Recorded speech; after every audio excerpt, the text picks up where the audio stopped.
اللهم صل على محمد طب القلوب ودوائها وعافية الأجساد وشفائها ونور الأبصار وجلائها وعلى آله وصحبه وبارك وسلم. الحمد لله وكفى والصلاة والسلام على عباده الذين اصطفى خصوصا على أفضلهم وخاتم النبيين محمد الأمين وعلى آله وصحبه أجمعين وبعد. Brother Chairman, brothers and sisters, Assalamu alaikum wa rahmatullahi wa barakatuh. Every Malaysian knows Akhirulzaman, but in English we have a more technical term, Islamic eschatology. This branch of knowledge called Islamic eschatology holds the key for explaining today's political, economic, and monetary reality. More than that, of course, but these three. To introduce Ilmu Akhirulzaman, the best place to start is with the concept of a holy land. Which is that holy land? Is it Mecca and Medina? The Hindus have a holy land in Banaras, and they also consider the whole of India or Bharat as a holy land. Do we have a concept of a holy land? Do the Jews have a concept of a holy land? Do the Christians have a concept of a holy land? Before we proceed, I seek your kind indulgence. I have a cough, so bear with me as I cough in between the talk. Yes, we do. And it's to be found in the Torah. Christians, Jews, Muslims all accept the same concept of a holy land. It is a land specially blessed by Allah, the one God. The state of Israel, this modern state of Israel that came into being in 1948, is now squatting in the Holy Land temporarily. The Quran refers to it as Al-Ardul Muqaddasa, the Holy Land. But the modern world chooses to refer to it as Palestine because of some tribe that lived in early history in that place, the Philistine. It is a land in which Allah has ordained the truth must eventually prevail, that the true religion must eventually prevail, that no rival to truth can ever take control of the Holy Land indefinitely. And it is a land in which righteousness must prevail. The Torah tells us that Allah gave the land to the Jews. What does the Quran say? In Surah Al-Ma'idah, the 5th surah of the Quran confirms that the land was given to the Israelite people. But it was given conditionally. What are the conditions? Number one, you must uphold the truth, the true religion. And number two, you must be righteous in conduct. Someone changed the Torah to remove this condition. And the Torah now says, it is not because of righteousness that the Lord God has given you this holy land. For you are a stiff-necked people. The implication of this rewriting of the Torah is that the land is yours unconditionally. Whether you are righteous or you are wicked oppressors, the land is still yours. Mankind must choose. Where does the truth lie? In the Quran or in that corrupted Torah? It's not difficult to choose, because every time the Israelites violated the condition of righteousness, Allah threw them out of the land. And they confirm that this is what happened. My book, Jerusalem in the Quran, has explained the subject. So I can move on. I don't need to explain to you how many times they violated the condition, what did they do to violate the condition. That's your homework. But the last time that they violated the condition, it was when Allah had already expelled them from the Holy Land.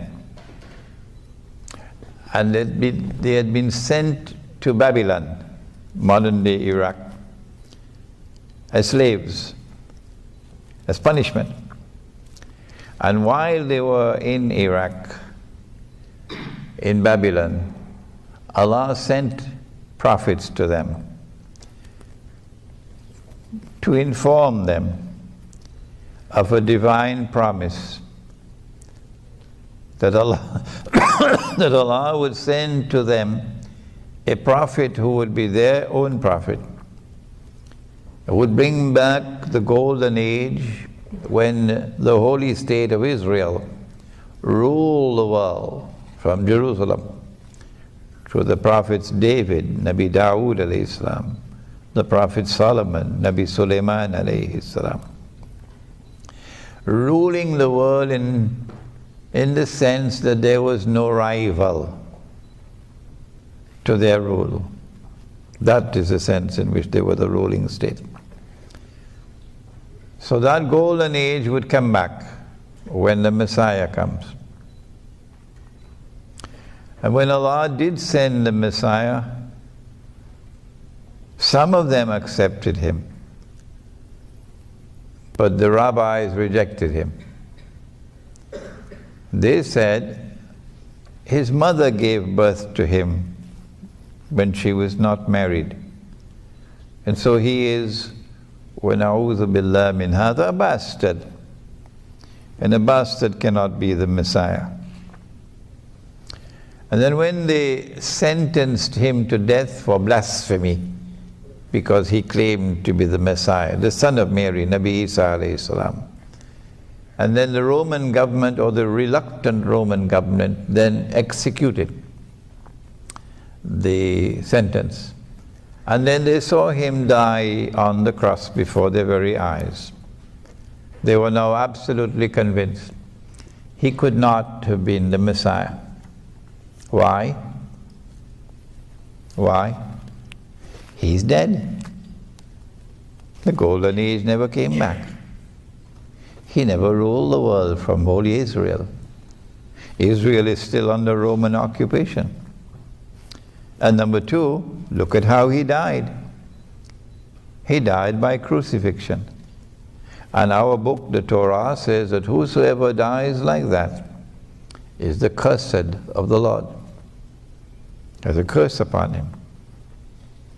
So they're now convinced beyond any shadow of a doubt he could not have been the promised Messiah. So they're waiting for the Messiah to come. What they did not know, and no one knew. For some 600 years, no one knew until the Quran came down. We said, no, they did not succeed in killing him. No, they did not succeed in crucifying him. Allah made it appear that he was crucified. How did Allah make it appear that he was crucified? Now kindly listen carefully. Not only those of you who are here in this Malaysian Airlines auditorium, but those outside who will be listening to this lecture on the internet.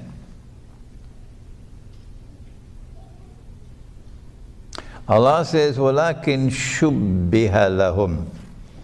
Allah made it appear like that. For some mysterious reason, sometimes located in a book that was spirited out of the Vatican 100 years ago, called the Gospel of Barnabas. Anything that comes out of the Vatican, I would take it with a pinch of salt. Put a little vinegar with it as well.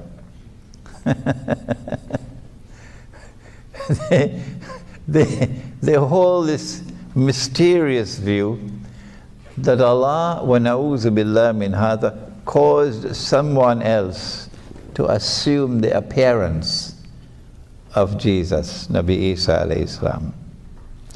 And that innocent man, who never claimed to be the Messiah, and it is irrelevant for you to come with some red herring or some cock and bull story that he did something else for which the punishment was death. That's rubbish. Take it and put it in the garbage bin. I don't want to hear it.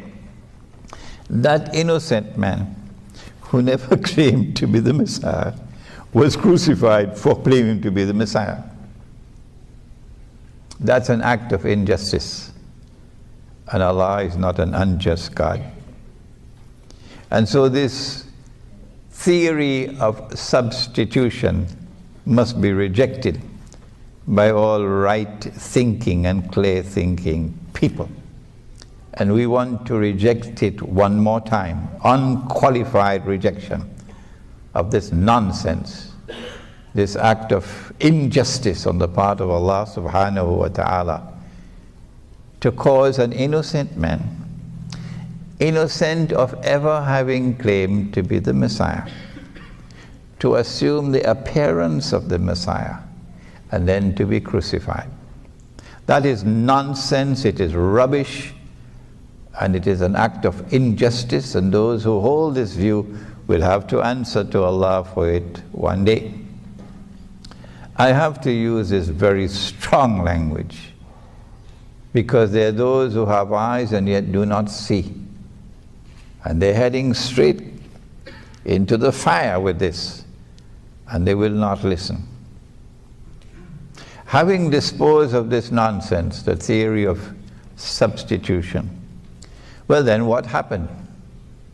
What happened? Does the Quran not say that it was sent to explain all things? That it is tibyanan likulli shay in Surah An-Nahl. It explains all things, so it must explain what happened.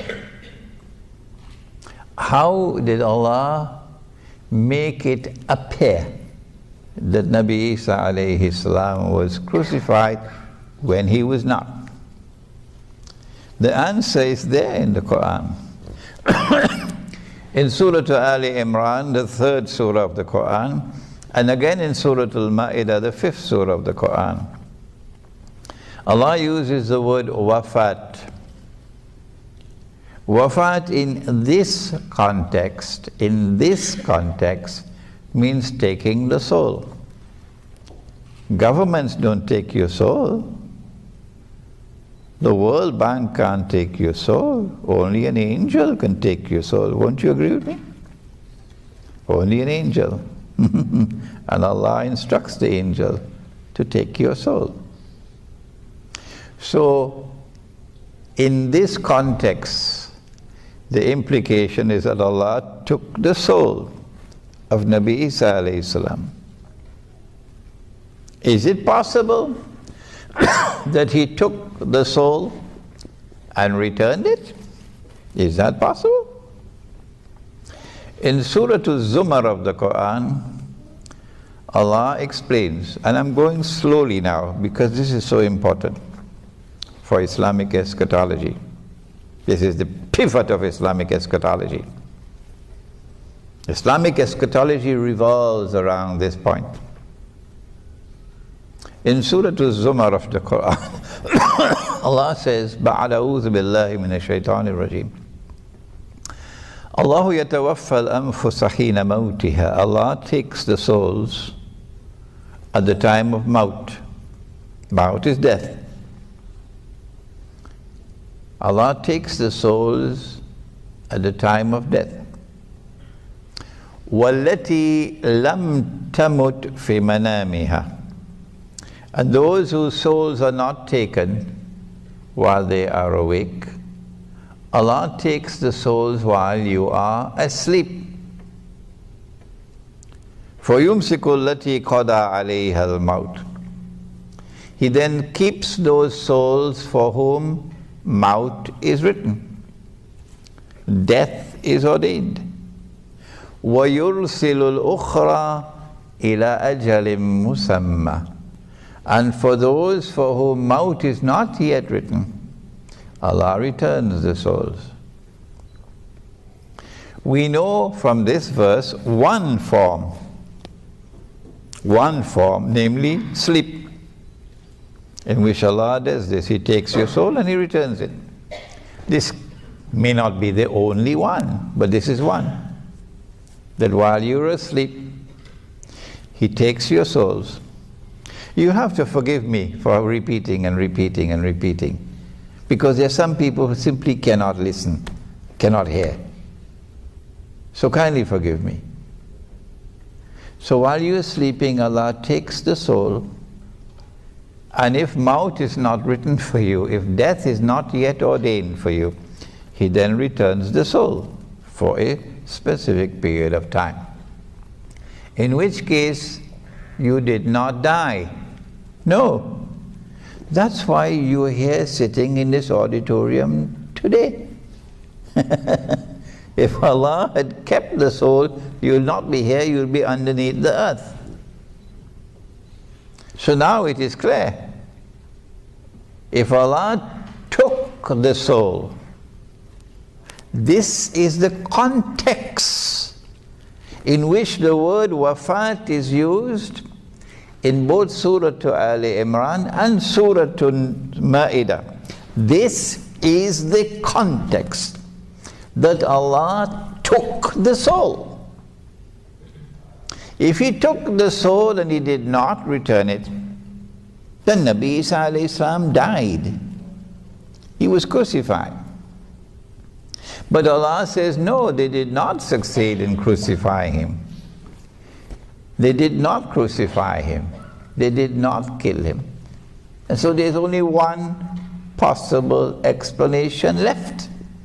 And that is that after Allah took the soul, and they were now convinced that He was dead, and they took down the body. Some Muslims don't want to hear that. No, because they have this fairy tale interpretation of the Quran that no, Jesus, Nabi Isa alayhi salam, was never put on the cross. I don't know where they got it from. Maybe the theory of substitution or somewhere else, or maybe in Disneyland. But I part company from them. I part company from this uncritical position. They took the body down because they were convinced He was dead. They prepared the body for burial, which is janaza. And then they put the body in a cave. They sealed the cave. And there's a Roman guard outside. Then Allah returned the soul. So he did not die. So the soul has been returned to the body, not to Chicago. The soul has been returned to the body. So when the soul is returned to the body, you'll wake up. You'll stand up, won't it? I mean, why is this subject so difficult for some people to understand? So he's now alive. He never died. But if they know he's alive, they're going to come after him again. So then Allah raised him, body and soul, everything. Allah raised him the way he raised Nabi Muhammad alayhi salatu wasalam in the Isra and Miraj, the nocturnal journey.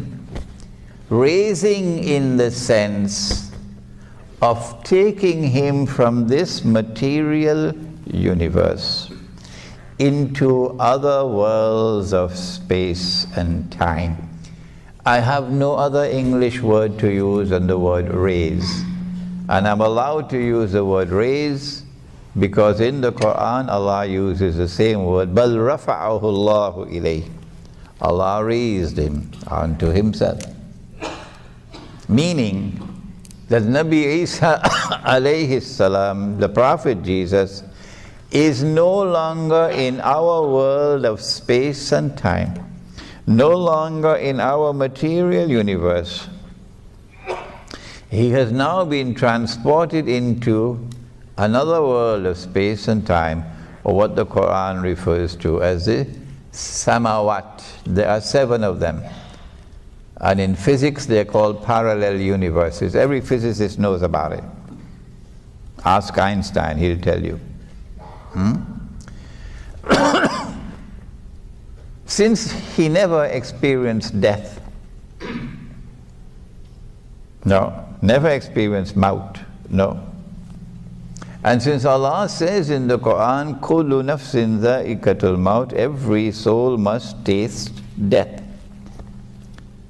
it follows that Nabi Isa alayhi salam must return. Secular scholarship may look upon us with scorn and with disdain and laugh at us for believing what the Prophet said alayhi salatu wasalam, that one day he will return with his hands resting on the wings of 2 angels. But they don't believe in this. They think this is Disneyland. So let them go their way and let us go ours. And don't waste your time with them. But they did not know that. They thought he was dead. And they know that when Allah gives His word, He keeps His word. So they're still waiting for the Messiah, who when He comes will rule the world from the Holy Land, from Jerusalem, with a rule which will be eternal, meaning the end of history.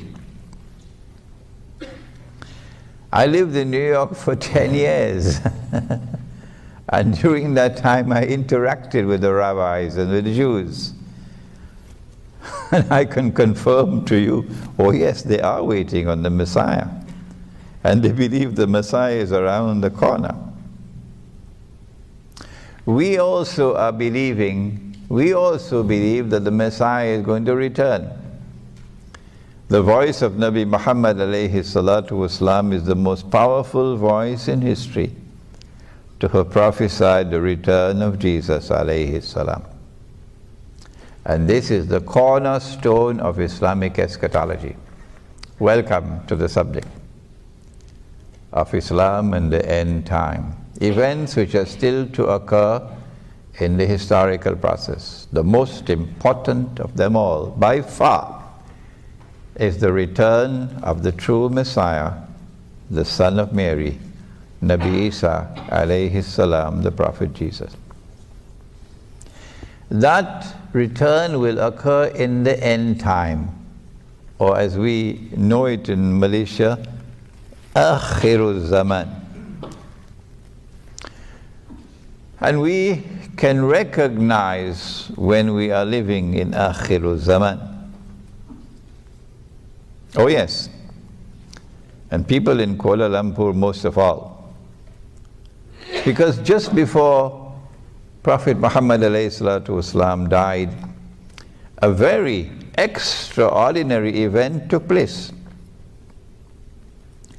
He was sitting in the masjid with his companions when a stranger entered. No one knew who was this man.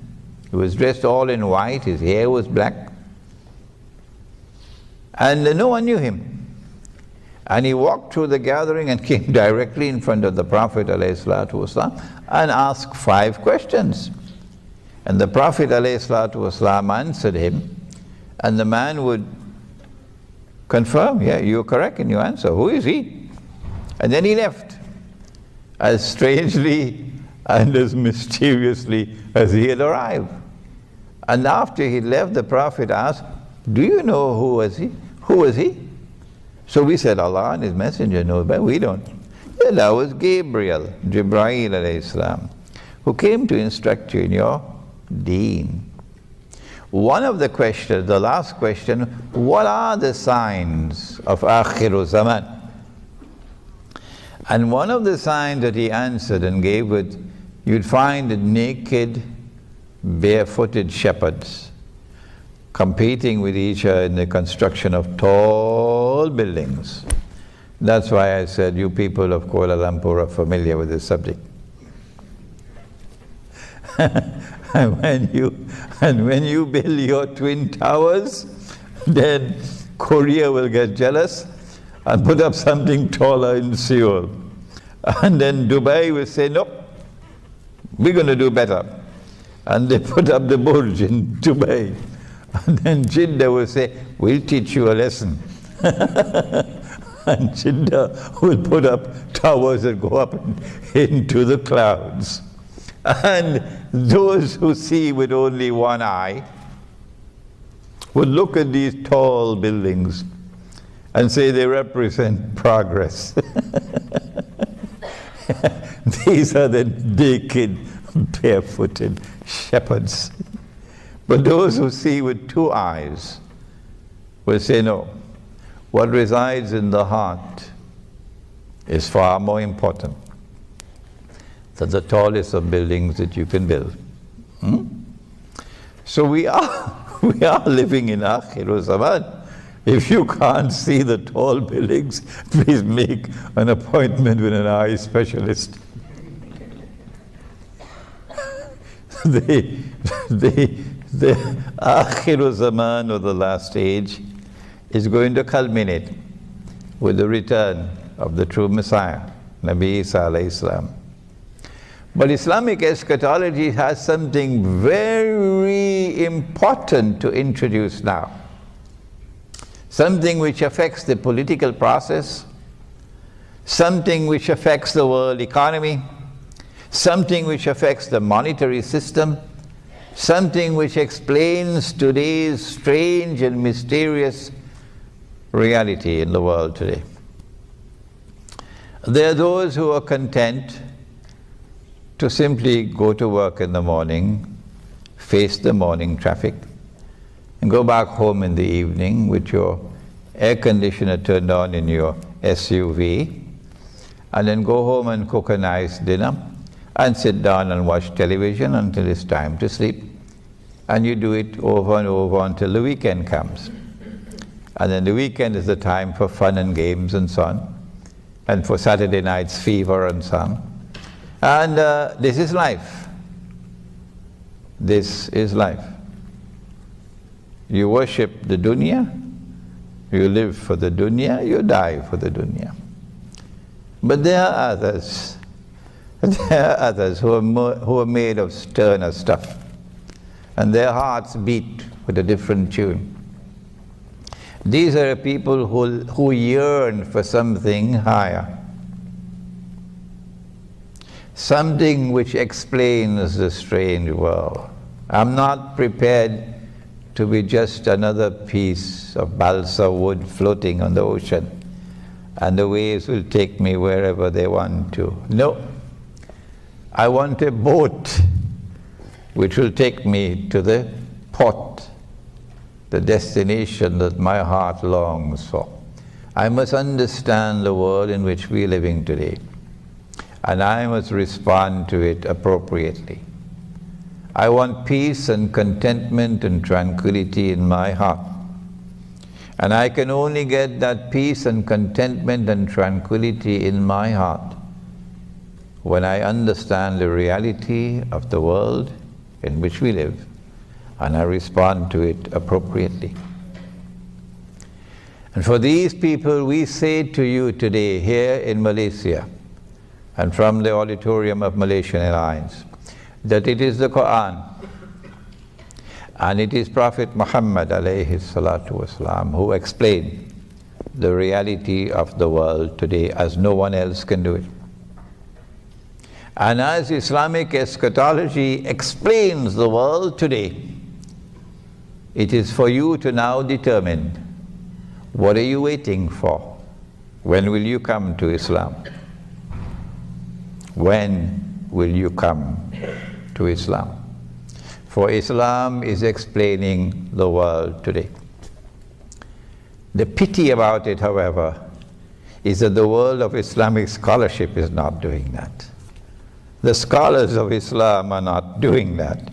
The ulama are not doing that. The shuyukh are not doing that. The maulanas are not doing that. The muftis are not doing that.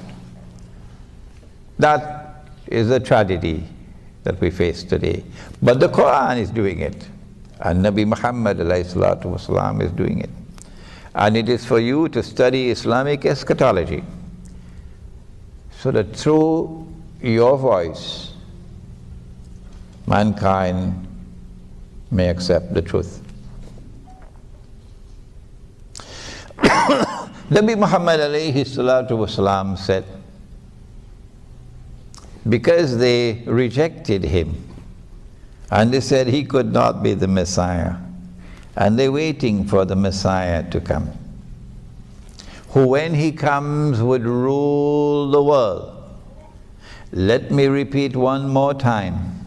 Ruling the world does not mean ruling every square inch of downtown Manhattan. No.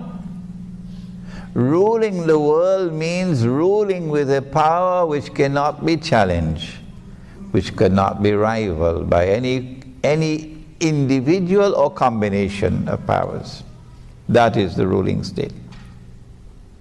In this sense of the word, we already have experienced two ruling states. We've experienced Britain as a ruling state. And when Britain ruled the world, Britain proclaimed that this is Pax Britannica. And then a strange thing occurred, and power moved from Britain to the United States of America. And when the United States ruled the world, they did so with something called Pax Americana. Pax means peace. But this is deception. It wasn't peace. It was war and blood and oppression and deception. And so when the Messiah comes, he will rule the world. And they're waiting for him. In order for him to rule the world, he has to do it from the Holy Land. He has to do it from a state of Israel. But the problem is that Muslims are ruling the Holy Land up to 1917. So the Messiah will have to liberate the Holy Land for the Jews. When he does that, of course, Muslims are going to be enslaved in the Holy Land. The Messiah will have to do more than liberate the Holy Land. He would have to bring the Jews back to the Holy Land to reclaim it as their own. Because after they boasted of what they did to Nabi Isa alayhi salam, we've killed him. Allah then expelled them from the Holy Land one more time. But this time he didn't send them to Babylon. This time he says, وَقَطَعْنَاهُمْ فِي الْأَرْضِ أُمَمٍ. And we have broken them up into bits and pieces and scattered them all over the world. And so Jews in Argentina, and Jews in Russia, and Jews in Yemen, and Jews in Morocco, and Jews in Egypt, and Jews in Iraq and Iran, Jews in China as well. And we have broken them up into bits and pieces and scattered them all over the world. This is divine punishment. But with a diabolical cunning, they describe it differently. They say this was Allah's way of getting the truth to reach four corners of the world, not accepting that this was punishment. And when excuse me, and when Allah expelled them for the last time, after the alleged crucifixion of Nabi Isa alayhi salam, Allah then said in Surah Al-Isra, وَإِنْ عُدْتُمْ عُدْنَا, if you return to this holy land with your wickedness and oppression, your violation of the condition of righteousness, we will return with our punishment. Every time you violated the condition of righteousness, we threw you out of the Holy Land. If you come back one more time, we'll throw you out again. But the Messiah, if he is to fulfill the prophecy of ruling the world, number one, would have to liberate the Holy Land for the Jews. Number two, he'd have to bring them back to the Holy Land to reclaim it as their own. Number three, he'll have to restore the state of Israel. And number four, he'll have to cause that Israel to become once again the ruling state in the world.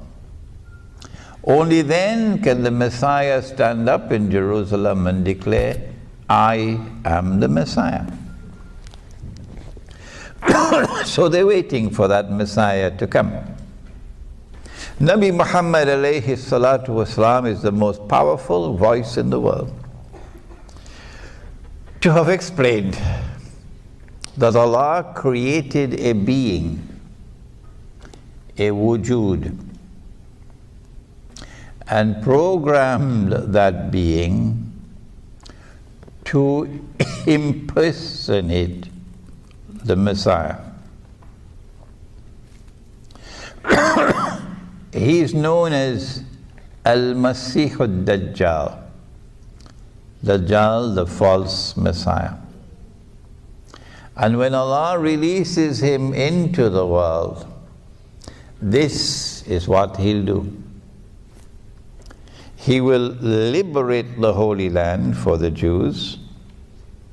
He's already done that. He's already done that. He will bring the Jews back to the Holy Land to reclaim it as their own. He's already done that. While we were eating roti canai and drinking teh tarik, he's already done that.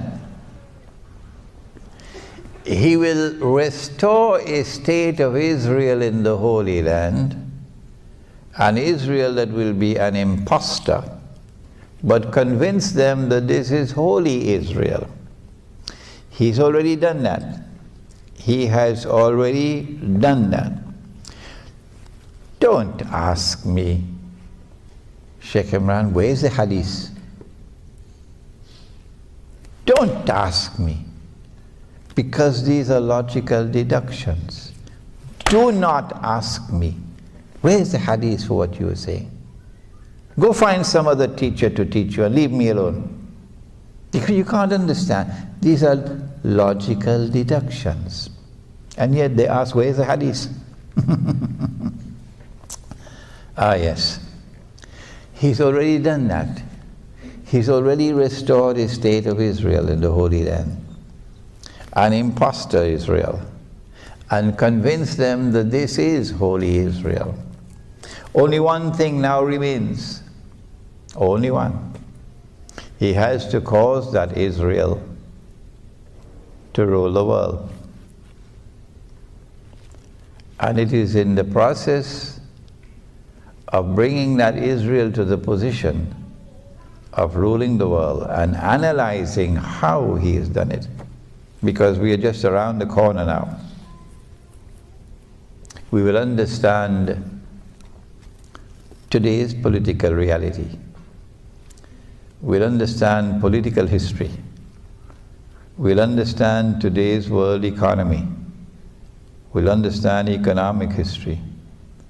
We'll understand Bretton Woods, the monetary system which came out of Bretton Woods. We'll understand the International Monetary Fund and the World Bank. We'll understand the introduction of bogus and fraudulent and utterly haram paper currencies, and what is the role which they have played after they took the gold dinar and silver dirham out of the market, and then did something that even Dr. Mahathir was not aware of.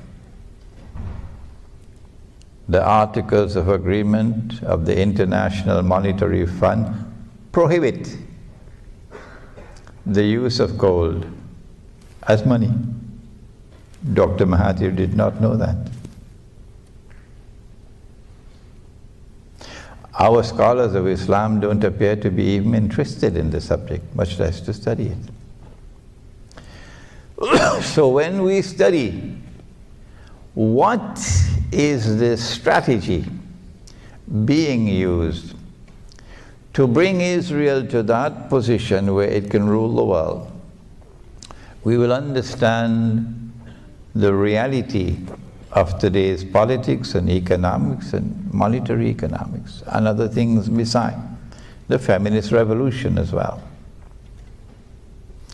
Before we proceed to that political history and economic history, let me step back for a moment.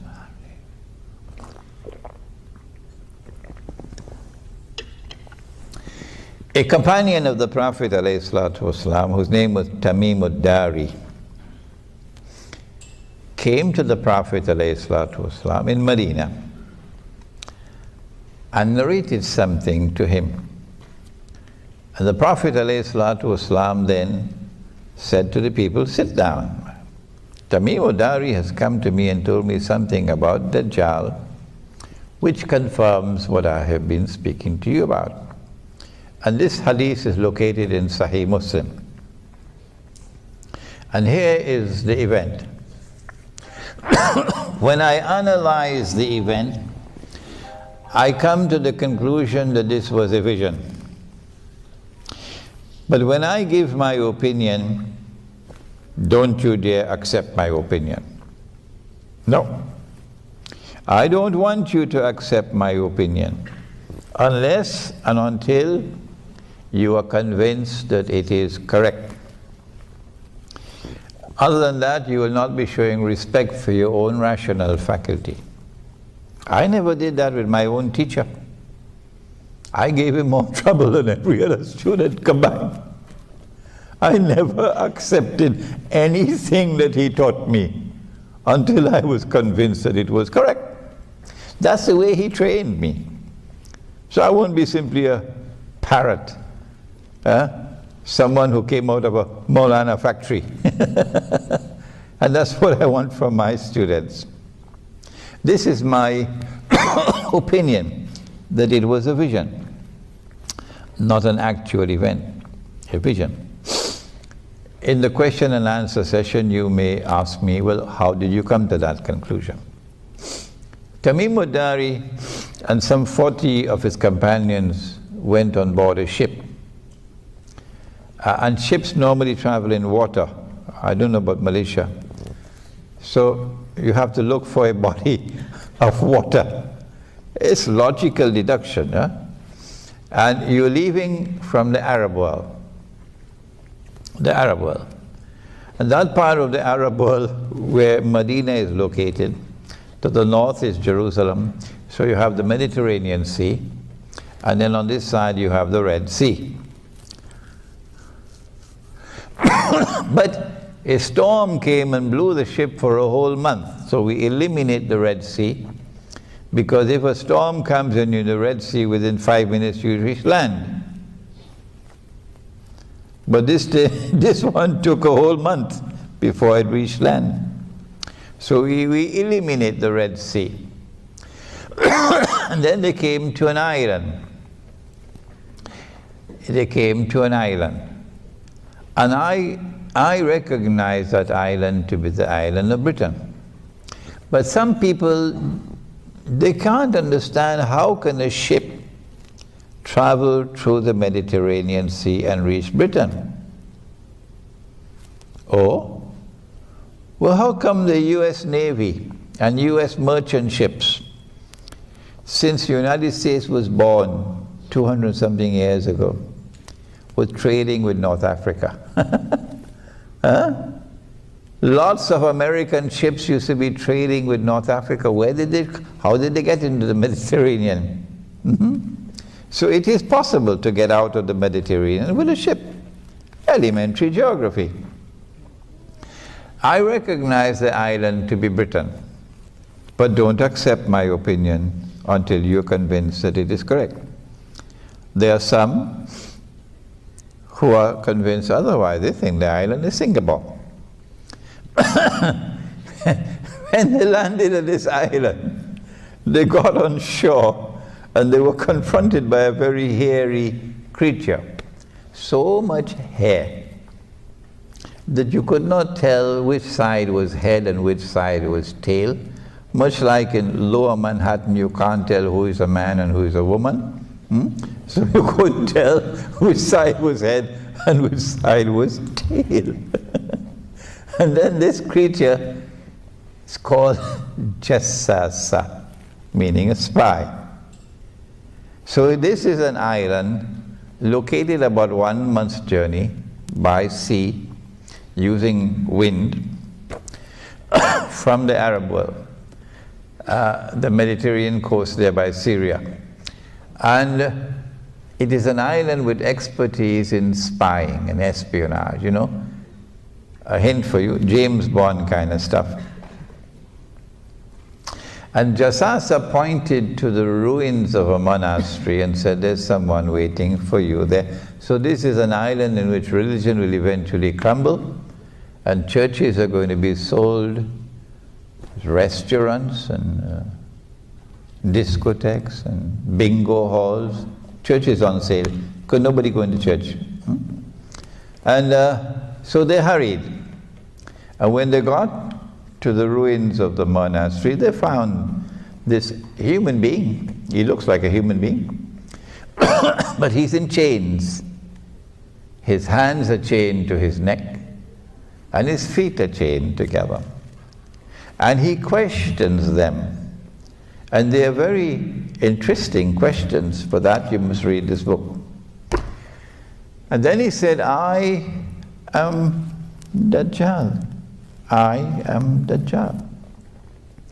And when I am released, so up to this point in time he's not as yet been released.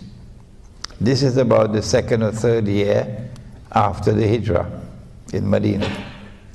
When I am released, I'll enter every town and every city, but he didn't mention Kampung. Did you hear that? He said, I'll enter every town and every city, including Kuala Lumpur. But he didn't mention Kampung. For our audience outside of Malaysia, Kampung means village. So protection from Dajjal is better in the village, in Kampung, than in the city. So when Dajjal is released, it will be from this island that he is going to commence his effort to rule the world from Jerusalem, from the Holy Land. Which island is it? I came to the conclusion that it was Britain. The Prophet said, alayhi salatu wasalam, that when Dajjal is released, he will live on earth for 40 days. Don't make the mistake of counting 40 days as 1 month and 10 days or 1 month and 11 days. No. Don't do that. Someone asked the Prophet ﷺ, which was the first masjid which was built? He said the one in Arabia, the Kaaba, by Ibrahim ﷺ. And then someone asked him, which was the second masjid which was built by a prophet? He said the one in Jerusalem, Masjid al-Aqsa, by Sulaiman ﷺ. And then he was asked, how much time elapsed between the construction of the two? He said 40 years. He said 40 years. When every single Arab in Arabia would know that it is far, far, far more than 40 years, but thousands of years in between. Obviously, when he said 40 years, he's speaking symbolically. So when he says that Dajjal will live on earth for 40 days, do not take it literally, please. The 40 days, he says, one day would be like a year. He didn't say one day would be a year, did he? He said one day would be like a year. One day would be like a month. And one day would be like a week. And all the rest of his days would be like your days. So they subtract 3 from 40. Strange mathematics. And they get 37. So they said, when he is in our day like a year, our day like his day, he's going to live for 37 days. How can you be born and you're still in your diaper after 37 days, still drinking your mother's milk, and yet become a young man, powerfully built, curly hair? Huh? Because your mathematics is wrong. No, it's not to be counted as 40. It is symbolic language. One day like a year would be stage 1 of his mission, which lasts for a long time. One day like a week, like a month would be stage 2, which would be a shorter period of time. And one day like a week would be the shortest period. And it is only after these 3 stages have been completed, only then would Dajjal appear in our material universe, in our world of space and time. Only then would we be able to see him. Prior to that, you can't see him. He's released, he's here, but you can't see him. Are there angels in this auditorium? Apart from your wife, of course. Yes, we have angels on our shoulders. Can you see the angels? No, but they are here. They are here, but you can't see them. Are there jinn in this auditorium? I know there are lots of them in Washington, but are there jinn in this auditorium? Yes, there are. Can you see them? No, you can't. Similarly, Dajjal is released. He is here, but you can't see him until stage 1, stage 2, and stage 3 have been completed. And he enters into our world of space and time. A Malay artist did the cover design of this book. And you'll see 3 circles. And the 3 circles represent the 3 stages of Dajjal. And we recognize that in stage 1, a day like a year, Britain became the ruling state of the world. We did not say that Britain was a ruling state for the whole of stage one. We never said that. So don't come with the nonsense of saying what year did Britain become a ruling state and what year was power transferred to the United States so we can calculate when Israel will become the ruling state. I am not a part of that.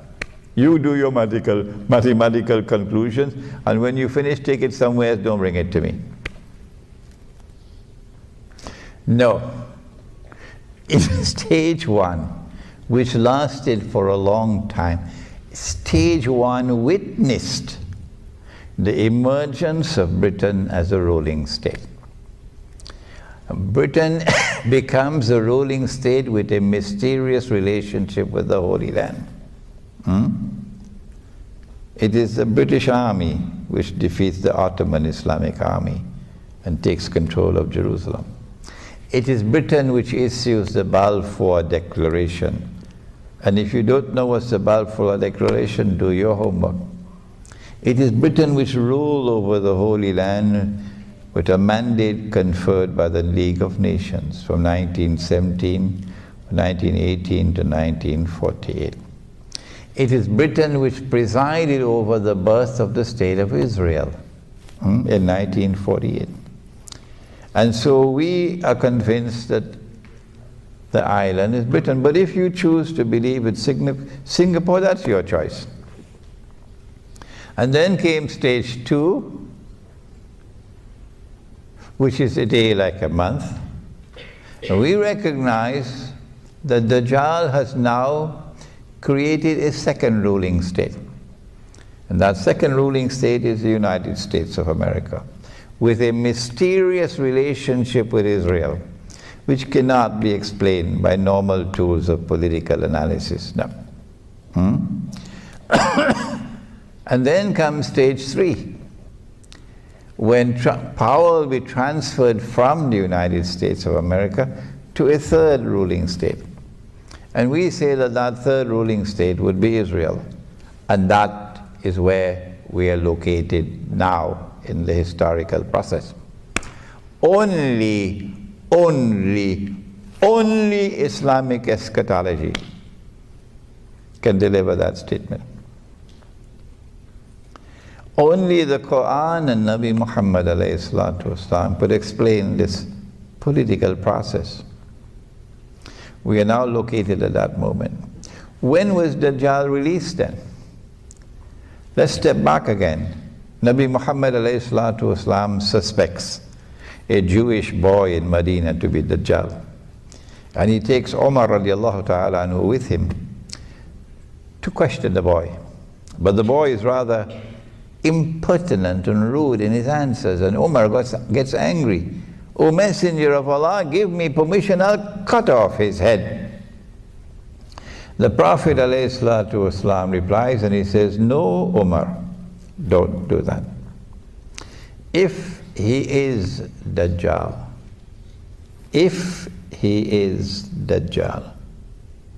you cannot kill him. But we are being given a message in these words. If he is Dajjal, it's not possible. You cannot speak these words if Dajjal is still in chains. This one is not in chains. Implying that Dajjal has been released. He's not saying that this is Dajjal. No. The boy's name was Ibn Sayyad. If he is Dajjal, you cannot kill him. And if he's not, it will be sinful to kill him. So this incident is meant to tell us that Dajjal has been released. There is a difference between release and khuruj. The hadith uses the word khuruj for another event. Listen to this hadith, which is in the Sunan of Abu Dawood. The Prophet said, alayhi salatu wasalam, he said, Umran Bayt al-Maqdis, Kharabu Yathrib.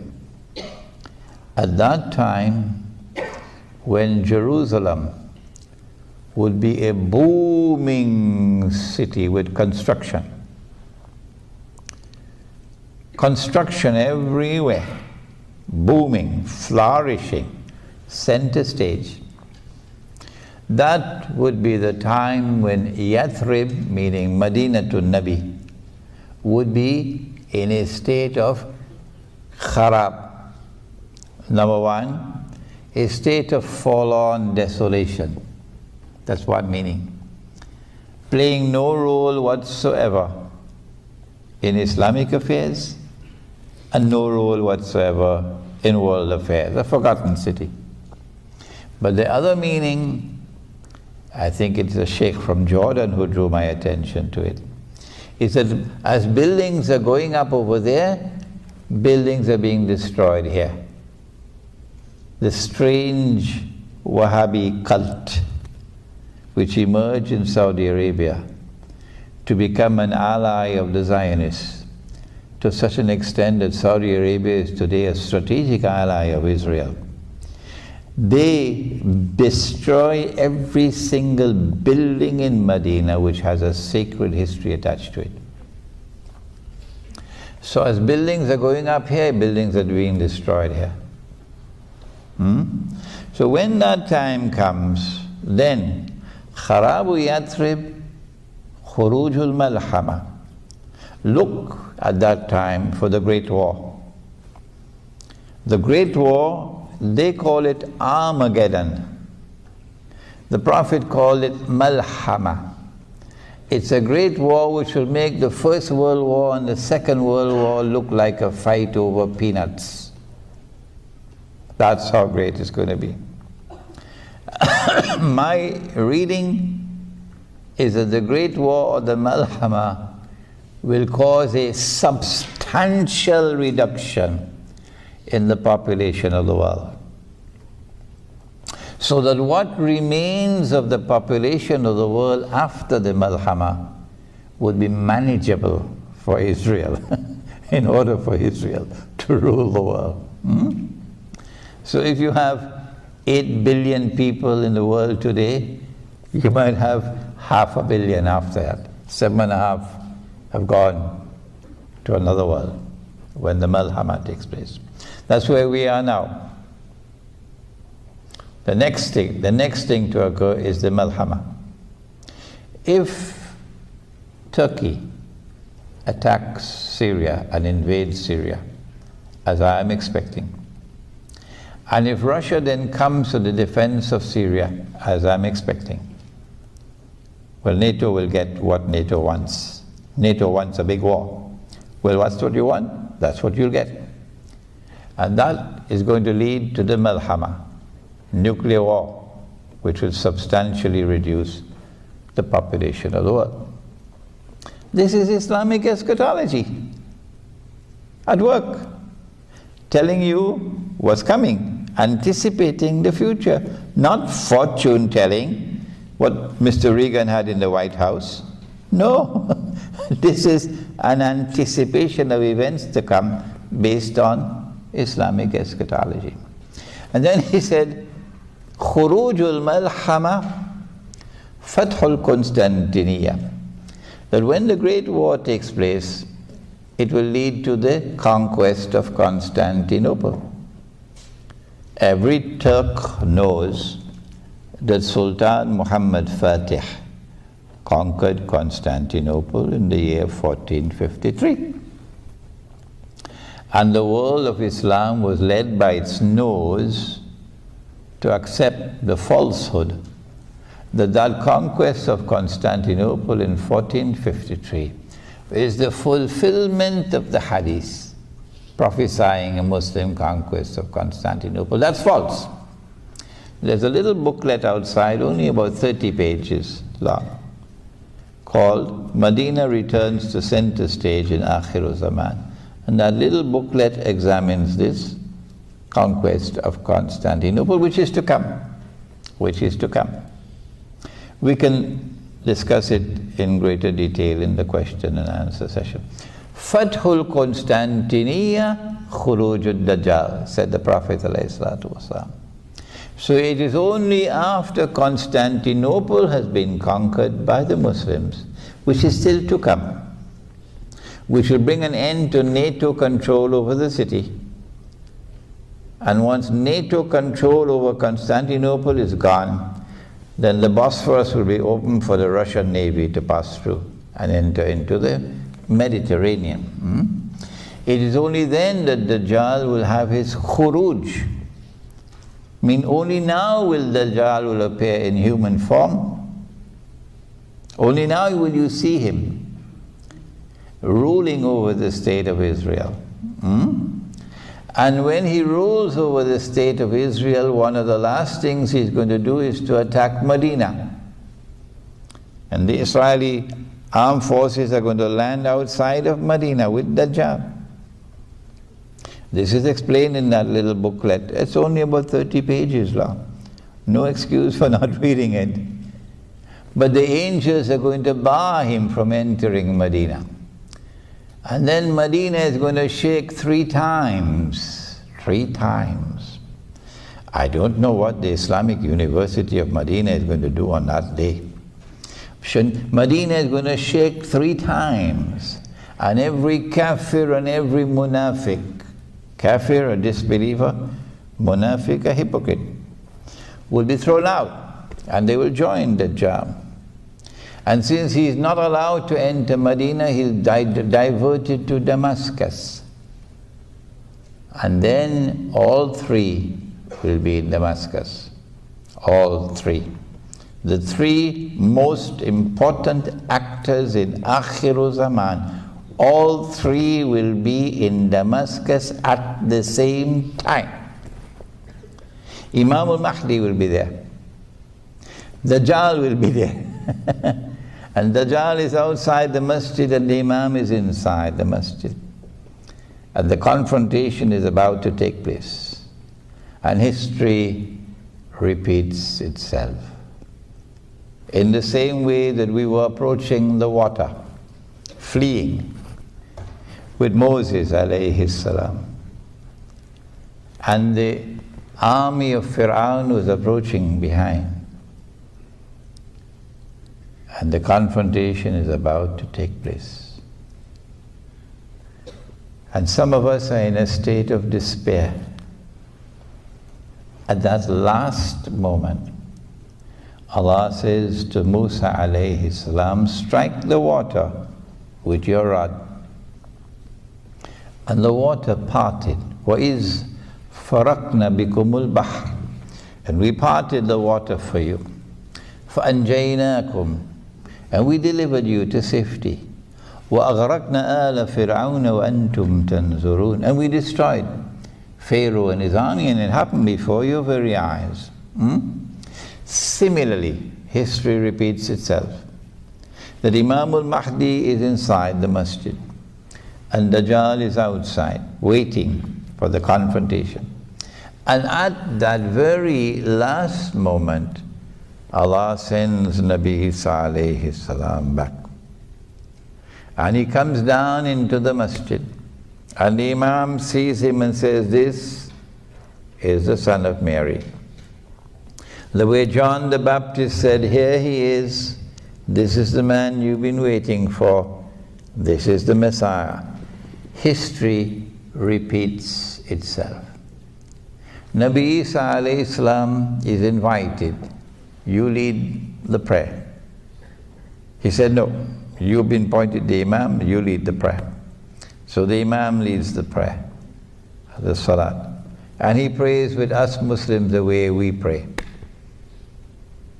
Bowing down, prostrating, that the head will touch the dust of the earth in worship. And after the Salat is over, he says, open the gates because the masjid is barricaded. And as he steps out, Dajjal will see him, and Dajjal out of fear will melt the way salt melts in water, and he'll flee. So today you are stamping your bloody feet in the Holy Land, pulling up walls of apartheid, looking down upon us as cockroaches. We're not human, we are subhuman. You are the chosen people. Heaven is reserved for you.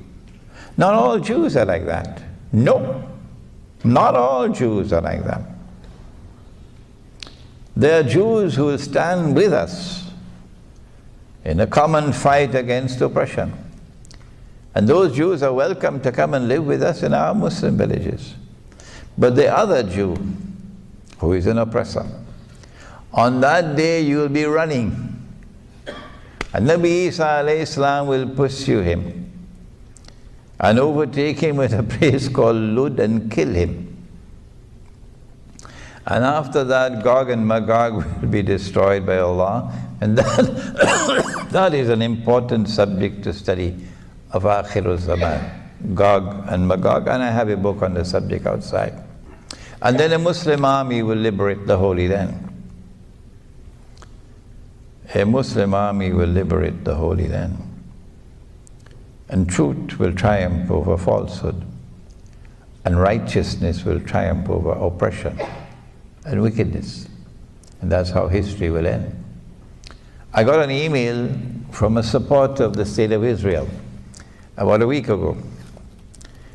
A very politely worded email inviting me to a reasoned dialogue.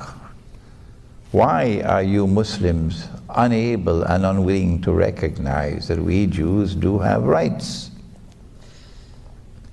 And my response was, I regret it is not possible for me to have a friendly dialogue with a supporter of the State of Israel. And my Prophet has spoken of a day when the stones are going to speak in the Holy Land. And so I prefer that the stones should speak with you. That was my answer to him. But we have to go back now, having given you this tour of Islamic eschatology. We have to go back now to the strategy. How is Dajjal going to achieve his objective of getting the State of Israel to rule the world? Well, first of all, you have to achieve political rule over the world. How to achieve political rule over the whole of mankind? Answer, you have to bring a new political system and get that political system to replace all existing political systems in the world. And that's why you had something called Western imperialism and Western armies colonizing the rest of the world in order to dismantle and to destroy every other political system. So that when you have something called decolonization, you would leave in place, when you decolonize, your political system. And that political system was constructed on the unit of a state, a modern state. And this state is now secular. In what sense of the word is it secular? Oh, prior to the modern West, all societies recognize divine sovereignty. Even primitive peoples, previous civilization, they recognize sovereignty located above. In the case of the Christian world, God is sovereign, but He created the church, and the church is His representative. The Hindus also had the concept of divine sovereignty. The Buddhists, they also have a concept of God after Buddha had left. And us Muslims, we had the Khilafah state, which recognized Allah as Al-Malik, the sovereign. If you recognize If you recognize other than Allah as sovereign, you commit a sin called shirk. But the Malays say shirik. That's laziness, huh? Shirk. It is the one sin that Allah will not forgive. He's prepared to forgive all sins. Inna Allah yaghfiru dhunuba jami'a. Allah forgives all sins. Tell my servants, if you come to me with sins as high as the sky, I will forgive them all. Don't come with shirk. And this is shirk. Not only does this new state refuse to recognize divine sovereignty, it says the state is sovereign. The state is Al-Malik, not Allah. And so too with supreme authority. Allah is no longer Al-Akbar, the state is Al-Akbar. Not only that, Allah is no longer the supreme lawgiver, Al-Hakam. The state is the supreme lawgiver. Allah can make something haram, the state can make it halal. And Allah can make it halal and the state can make it haram. To make halal what Allah made haram is shirk. Surah At-Tawbah. To make haram what Allah made halal is shirk. To make halal what Allah made haram is shirk. And the modern state now comes into being, and it makes halal every single thing that Allah made haram. There's nothing left. Did you hear Obama just speak recently? That he supports the legalization of the marriage of a man with another man? Did you hear that? And yet everybody wants a ticket to Washington. Everybody wants a green card. Do they have the rational faculty of a donkey? Huh? Is this what the world has come to? They have eyes and yet cannot see, they have ears and yet cannot hear, they have hearts and yet cannot understand, and they dance to every single tune that Dajjal plays. They dance to every single tune that Dajjal plays. That's the world today. That's the political reality. And then you take the system of secular states, because they do not recognize divine sovereignty, so secular. They take the system of secular states and introduce them into an international organization called the League of Nations, and then the United Nations. And so you are uniting the world in one political system. And you have the Security Council with supreme authority. If war breaks out between two parties, and the Security Council says, stop fighting, you got to stop. You don't have authority to continue.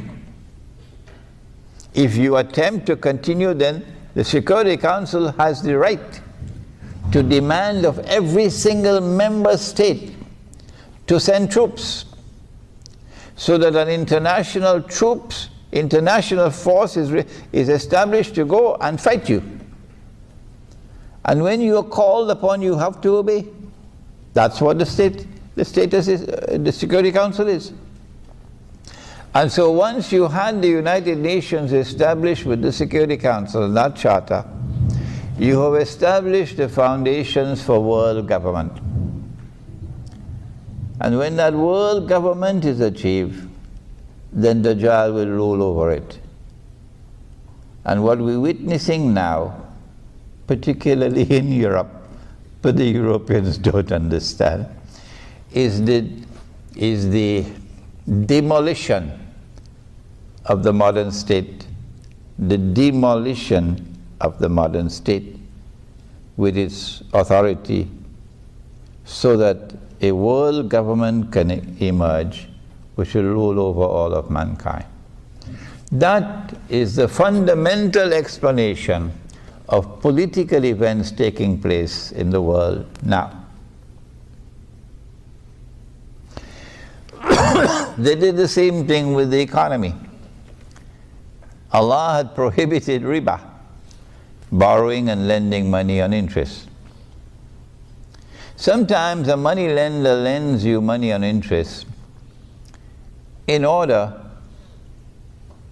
that your loss would be his gain. You see, normal people do business. And as every businessman knows, when you do business, you take chances. There's risk involved in business. A good businessman will try to minimize his risk. But every businessman knows that you cannot eliminate risk. So in business you can make a profit or you can suffer loss. And once you embrace risk, then Allah can intervene to take from some and give to others. And so Allah distributes and redistributes wealth. It's not the function of governments to distribute or to redistribute wealth, because that corrupts the market. But the moneylender does not want to suffer loss. No. So the moneylender lends his money on interest. And come rain or sunshine, you got to pay his interest. It doesn't matter whether you are suffering loss or not, you got to pay his interest. So foolproof, guaranteed return on his investment with no loss. And in the event that you do not repay, he makes sure that there's something called a mortgage, security, so he can take his pound of flesh. You recognize the pound of flesh, don't you? No? Never heard about that Englishman who was a great Syeikh? Huh? The Englishman who was a very great Syeikh wrote the best book on riba you can ever find. It's called Merchant of Venice. What was his name? William Shakespeare. And in it he has riba as a pound of flesh. I mean, that's brilliance. That's literary brilliance on the part of Shakespeare, mashallah. He was really a sheikh, wasn't he? So, sometimes he lends you money on interest in order that his wealth would increase constantly without ever loss. And his gain is your loss. But there are other times when he lends you money on interest not because he wants to become richer, but because he wants to enslave you. And if you have not understood it, do please read John Perkins. If I had written the book, they wouldn't believe me. But when John Perkins wrote the book, they could not ignore it. Confessions of an Economic Hitman. Do please read that book.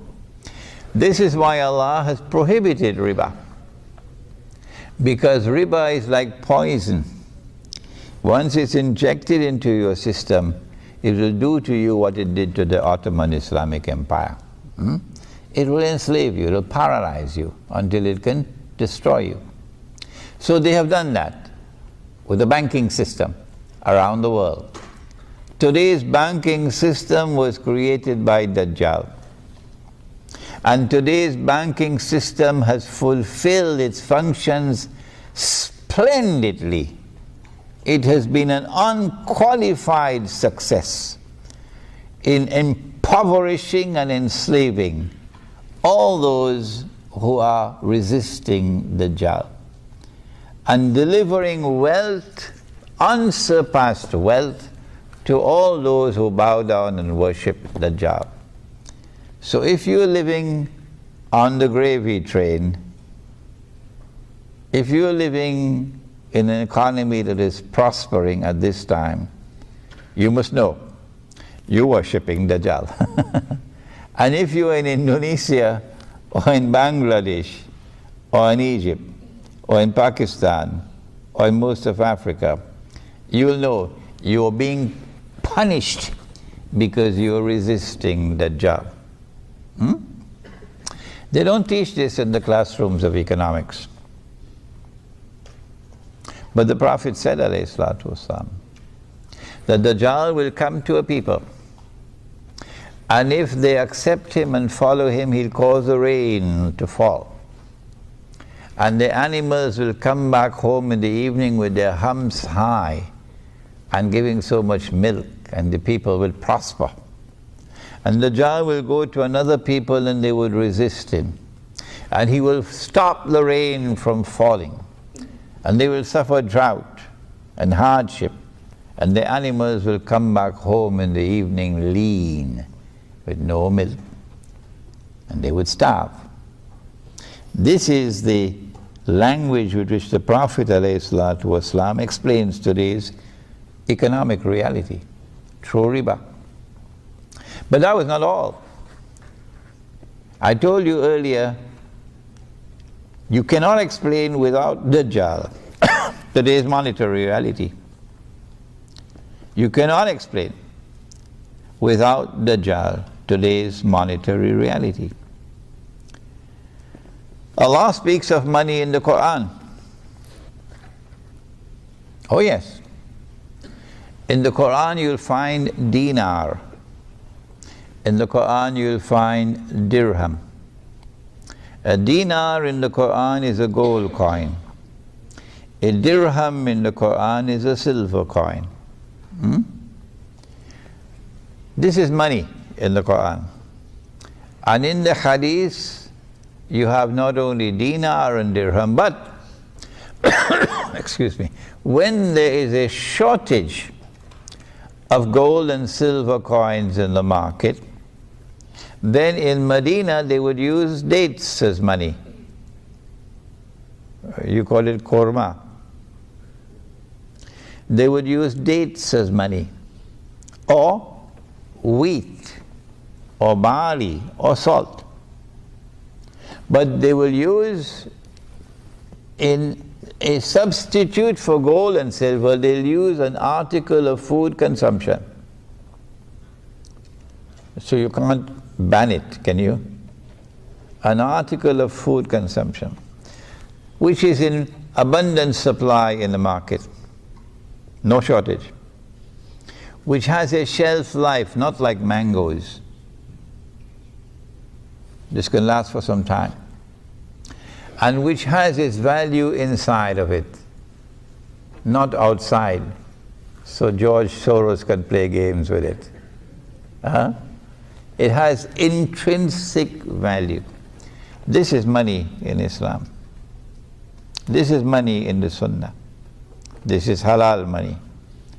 And when we build our Muslim villages, this is what we want to do, to bring back that Sunnah money, so that our transactions may be halal. But what they did after they colonized us was to bring in their bogus and fraudulent money, paper money. What's the value of a paper currency, paper note? The value of one piece of paper is equivalent to another piece of paper. Full stop. You don't need a PhD in mathematics for that. Then how can you tell me that this piece of paper has the value of roti canai? I can't understand that. And that other piece of paper, you just change the color and put a number, and that piece of paper has the value of a BMW. Do I look like someone with the brains of a donkey? You just have to change the color and change the number on it. and you can change the value of the piece of paper. Are you a magician? And if anyone wants to challenge me, do please remember, I have studied international monetary economics. I've done it at 2 universities, so I do have some knowledge of what I'm talking about. That's where your paper money is today. That's where your paper money is today. And if you would go to the internet and look up for my lectures on the gold dinar and silver. Oh, and there's also a booklet outside on the subject. The gold dinar and silver dirham, Islam and the future of money. And we do have some dinar and dirham outside? Yeah, we do. We have some dinar and dirham outside. So you could take it up and feel it. Your grandfathers used to feel it. And now you don't ever touch a dinar and dirham. We have some outside. And so they brought this bogus monetary system and got the whole world hooked on it. So they're printing paper and we printing paper.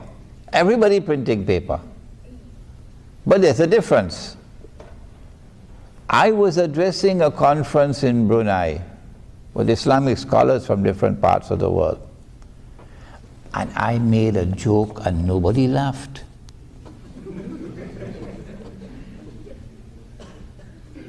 So I found it strange. How come nobody laughed? And these are scholars of Islam. And I realized they didn't have any knowledge of the subject. I said, when the Europeans and the Americans and the Australians and so on, when they print their paper, they have a secret chemical. And they dip the paper in the chemical and it comes out as hard currency. And we don't have this secret chemical. So ours is not hard currency. Nobody laughed.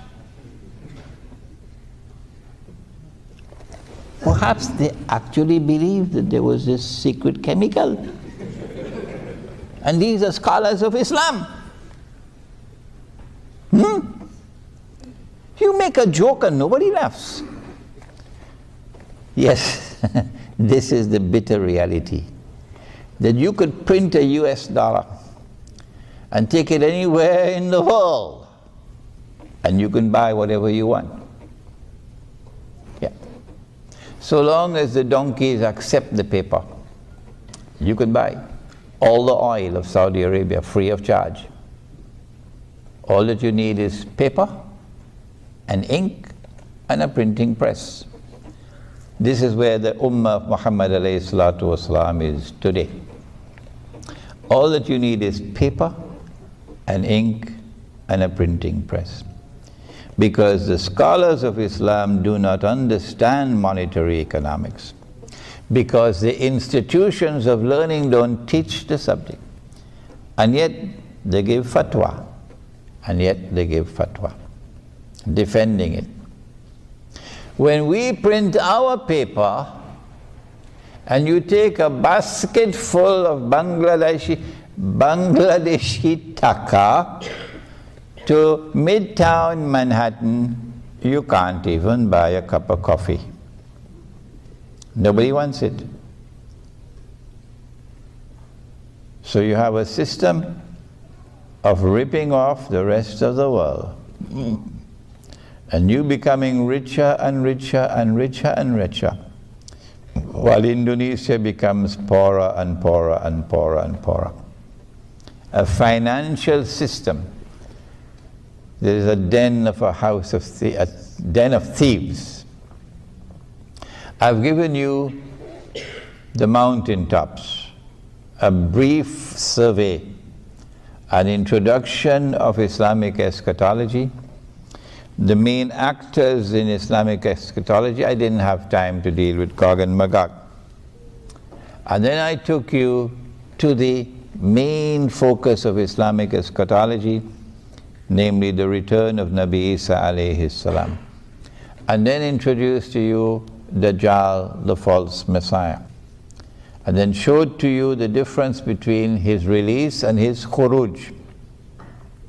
That he was released in the lifetime of the Prophet ﷺ, but his khuruj will come only after the conquest of Constantinople, which is around the corner, maybe 10 years, 15 years from now. I have explained to you his political strategy, bringing into being the new concept of a state, the republican state, which is secular. What I did not mention to you is that Islamic scholarship failed, and failed miserably, in recognizing the modern state as based on shirk. And therefore that elections to form government in these states would involve you in shirk. And you'll hardly find any scholar of Islam today, anywhere in the world, very, very few, who will stand up and say to the believers, do not go and vote for that substitute for the Khilafah, and validate that substitute for the Khilafah and enter into shirk. Do not do it. Rather, stay faithful with Allah and His Messenger. Stay faithful with the Khilafah state. Struggle for the restoration of the Khilafah state, which recognizes Allah as sovereign, which recognizes Allah's authority as supreme, which recognizes Allah's law as the supreme law. What Allah has made halal, you enforce it as halal. What Allah has made haram, you enforce it as haram. We know that that is not going to come until Imam al-Mahdi. But even so, we still struggle for it. Iqbal, one of the most outstanding Islamic scholars of this age, Muhammad Iqbal,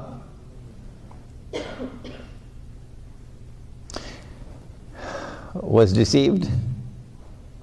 He was a great scholar. I honor him, I respect him. Consider him to be one of my teachers, Dr. Muhammad Iqbal. And yet he declared that the modern republican state, with its parliament, is an adequate substitute for the Khilafah. And that's why Pakistan is in a mess today. I know Pakistanis don't like it when I speak like this. It is no disrespect to Dr. Iqbal. No. If Imran Hosein makes a mistake and he is in his grave, I want his students to correct him. It will be no disrespect to me that you correct me. And so it is no disrespect to Iqbal when I say that this was a mountain of a mistake.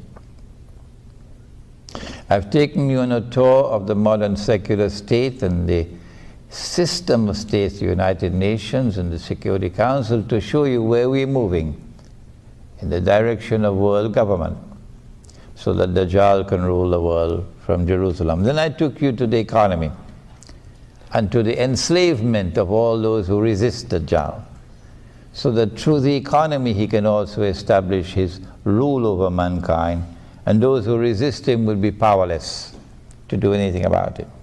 And then I took you to the monetary system, and I show you the systemic enslavement of mankind through ripping them off with paper money that's bogus and fraudulent and haram. What do we do? The answer is, Allah says, بَعْدَ أَعُوذُ بِاللَّهِ مِنَ الشَّيْطَانِ الرَّجِيمِ هَلْ يَسْتَوِي الَّذِينَ آمَنُوا هل يستوي الذين يعلمون والذين لا يعلمون إلى آخر الآية. Can they possibly be equal? Those who have knowledge and those who don't? Can they possibly be equal? We have in this gathering a sister who took the Shahada in France 6 months ago. And after 6 months she's here in Malaysia to get knowledge. Are they possibly equal? Those who are content to eat roti canai and drink teh tarik, and those whose hearts hunger for truth and for knowledge? No, they can't be equal. And so the message of this gathering today is to devote your attention now to the study of Ilmu Akhirulzaman, the study of Islamic eschatology. Because it is only Islamic eschatology that can explain the political and economic and monetary reality of the world today. And if you have the Quran and you have the Muhammad alayhi salatu wasalam, and you do not study Islamic eschatology, you will pay the price for it. We pray that Allah subhanahu wa ta'ala may put into your heart a restlessness which will never leave you, so that for the rest of your lives you'll be devoted to the pursuit of knowledge, to understand the world. And when you understand the world, to then respond to it appropriately. Ameen. ربنا تقبل منا إنك أنت السميع العليم وتب علينا يا مولانا إنك أنت التواب الرحيم برحمتك يا أرحم الراحمين. آمين. The question is, what is my understanding of what constitutes economic progress, and is economic progress something important for the future of the Ummah? Good. Allah speaks in the Quran, and history tells us as well,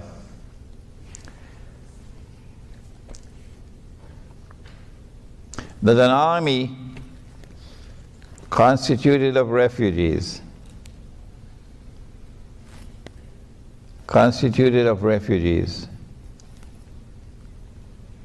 no state-of-the-art armor, no horses, only 2, hardly any camels, only 315 or so men. And they had to face an army of 1,000, the rich people's army, a good economy, prosperous economy, state-of-the-art armor, lots of horses, lots of camels.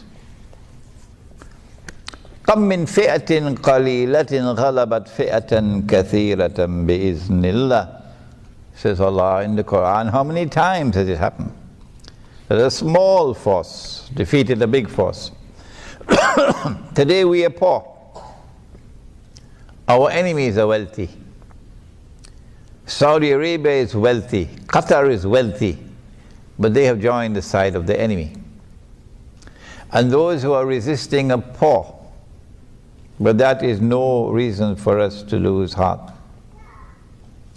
That the poor can still triumph with Allah's help. So a sound economy is not a guarantee that you would succeed in the military struggle, the armed struggle of resistance against oppression. That's the first point we want to make. What constitutes economic progress? For us, economic progress is measured by the level of suffering in the society, not by how many billionaires there are and how many millionaires there are. But what is the level of suffering in a society?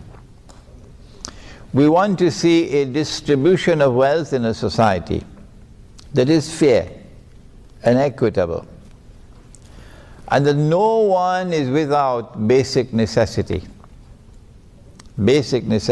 of life, food and clothing and shelter. A single mother, she's divorced and he's gone, found another girl, a younger one, prettier one, and left her with the children. And she has to walk the street to look for a job, to earn a livelihood, to feed her children. If that's your economy, it's not ours. In our economy, we must have economic provisions. She does not have to look for a job. Her husband is dead. She doesn't have to look for a job. No woman, No woman in our economy has to look for a job to feed herself and her children. None, none, none. That's the difference between us and you. She has the right to pursue economic activity. She can be a businesswoman, sure. But the society, the economy has a duty to her to ensure that she and the children have basic necessities of life without having to seek employment. For us, that's economic progress.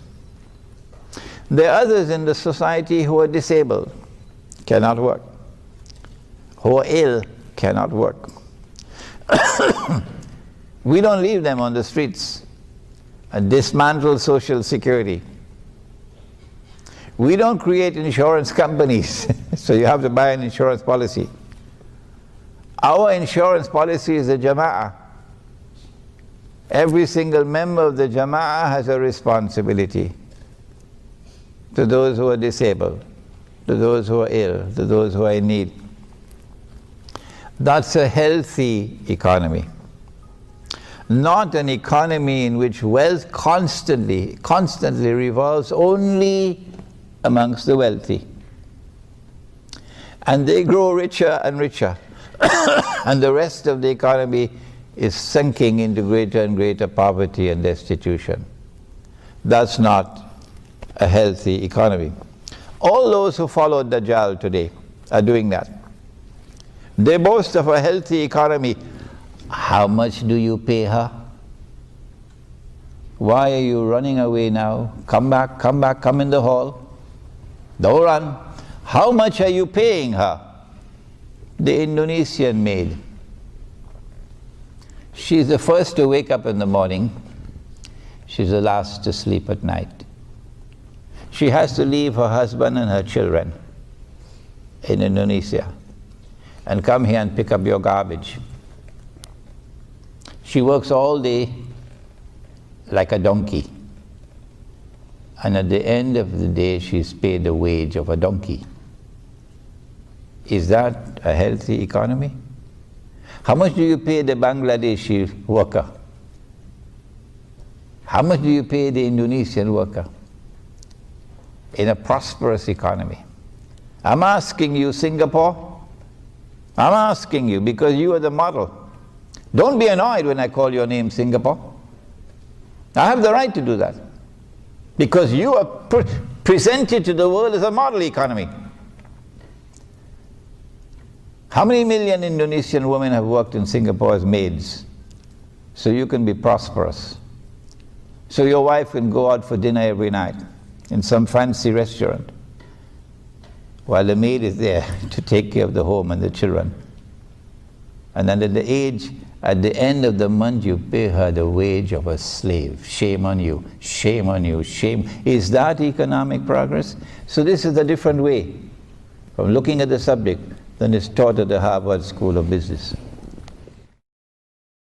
How should we respond appropriately in order to be successful in our response to the political and economic and monetary challenges? Is that the question? Yes. It is.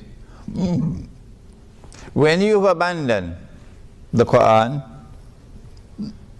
and someone comes to you and points out to you, you have abandoned the Quran. When you have abandoned the Sunnah of Muhammad alayhi salatu wasalam, and someone comes to you and tells you this is what you have done, and you recognize it, then what should you do? The answer is you must make tawbah. Tawbah means to turn around, to turn away from that and to turn to Allah and His Messenger. You would have been doing that a long ago, all of you. This ummah would have been doing that if the scholars of Islam had done their job. The reason why we are failing and failing and failing, constantly failing, is because the scholars of Islam have failed and failed miserably. Fail on the political front, on the economic front, on the monetary front. And so my answer to you is, we need a new generation of scholars of Islam. We cannot get that new generation of scholars of Islam with our existing institutions of Islamic learning. No. We have to create a new world of Islamic scholarship. I'm hoping and praying that the internet can help us as our message reaches the young people in different parts of the world, that they may grow tomorrow to be the scholars of Islam who will lead the Ummah back to the Quran and to the Sunnah. Okay, is it possible that part of the strategy for bringing about a substantial reduction in the population of the world could be a medical attack? Change the word medical, put the word biological. Biological. Yes, you're right. The Prophet said, alayhi salatu wasalam, the Arabs are going to be wiped out by plague. Long ago they used the word plague. Now we use the word epidemics. Epidemics. Like swine flu virus, like, is it H1V1 it's called? Am I correct? H1N1. Huh? H1N1. H1N1, but whatever it is. These are AIDS, these are viruses. Some of them manufactured in laboratories. He said the Arabs are going to be wiped out by plague. That destruction of the Arabs is coming. It has not come as yet. The world is going to see biological warfare being waged to effect a substantial reduction in the population of the Arab world. He said that at that time, when plague attacks the Arabs, that neither plague nor Dajjal can enter Medina. I don't know, check the booklet at the back. Medina returns to center stage, you'll get the hadith there. It is either Medina and Makkah or Medina alone, I can't remember now. And so once the biological warfare starts, you'll see Arabs flocking to Makkah and Medina in order to survive, not to die. Because the Arabs are going to die the way sheep die in a plague, said the Prophet ﷺ. Okay? Neither Dajjal nor plague can enter Makkah and Medina. And so if you're in Makkah and Medina, you'll survive. And if not, you're most likely going to die. At that time, Makkah and Medina are going to return to center stage in the world. Because Nabi Muhammad ﷺ said that this is going to happen, and look, it is happening now. So biological warfare is coming, and it's going to be spectacular, and it will validate the truth in Islam. Well, I did mention earlier that Dajjal said to Tamim ad-Dari that when I'm released, I'll enter every town and every city. But he didn't mention kampung. He didn't mention villages. And so there is greater security, there are greater chances for survival. For example, from biological warfare that's coming. If you're living in the remote countryside, in small communities, the bigger the city, the less your chances of survival. And so Dajjal has been causing the countryside to be vacated. And all of the countryside is moving to the city. And he does that through the economic weapon of riba. You can only get a job here. I met this man from Terengganu. His wife lives in Terengganu with 10 children. MashaAllah. He's driving a taxi in KL, whereas he should be in Terengganu with his 10 children. He cannot earn a livelihood in Terengganu, it's in KL. So this is how Dajjal causes the countryside to become vacant, and all of mankind moving towards the cities. And today he has succeeded to such an extent that we have what is called the mega cities. 20 million people in a city. Dajjal is rubbing his hands in happiness and glee, because it's easier for him to control you, it is easier for him to brainwash you, it is easier for him to destroy your faith and also take your life if you're living in the big cities. And far, far more difficult for him. He gets a headache, he needs Tylenol tablets when you're living in small communities scattered all over the remote countryside. So that's the first thing we say. And our strategy is to build Muslim villages in the remote countryside. But in order to protect ourselves from those who will want to destroy us and make it as difficult as possible for them, that they'll pay a terrible price if they come to destroy us, we say that in our Muslim village, only the Quran and the universally recognized Sunnah will be allowed in the masjid.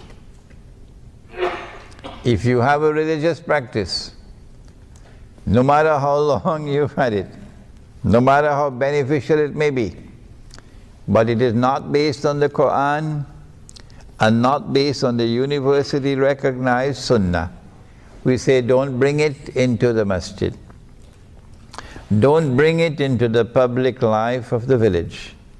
You can keep it in private. And if anybody comes to your door to shout bid'ah and haram because of what you're doing in private, we will ship him out of that village faster than Federal Express, because he's an agent of fitna. That's your private life. Your private life must be respected. This is our strategy. So you cannot accuse us of any deviant practices, as it happened in Malaysia some time ago. I can't remember, Darul Arqam? Yes. Darul Arqam, yeah. You cannot accuse us of any deviant practices, because we want to be as faithful as we can possibly be in fulfilling the Quran and the Sunnah, to protect ourselves. The village would have dinar and dirham as money. And if you come with the police to seize our dinar and dirham, we will use rice as money. Plenty of rice in Java. Are you going to ban rice as well? How stupid can you be? Huh? We'll use sugar as money, but we're not going to use your bogus and fraudulent and haram paper money. Nor can you get us to use electronic money, because we are outside of electronic range.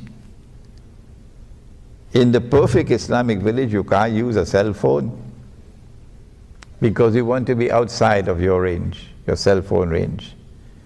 And because we are outside of your cell phone range, the radiation from the cell towers won't reach us. So every woman looking for a husband who can give her a baby boy, will come to our village, because that's the only place she can find a husband who will give her a baby boy. All the rest of the men can give her only a baby girl. Why? Because the radiation has damaged the chromosomes. And so the male chromosomes are now too weak. And that's why the Prophet said, alayhi salatu wasalam, that in Akhirulzaman, one man will have to maintain 50 women. What is the genealogy?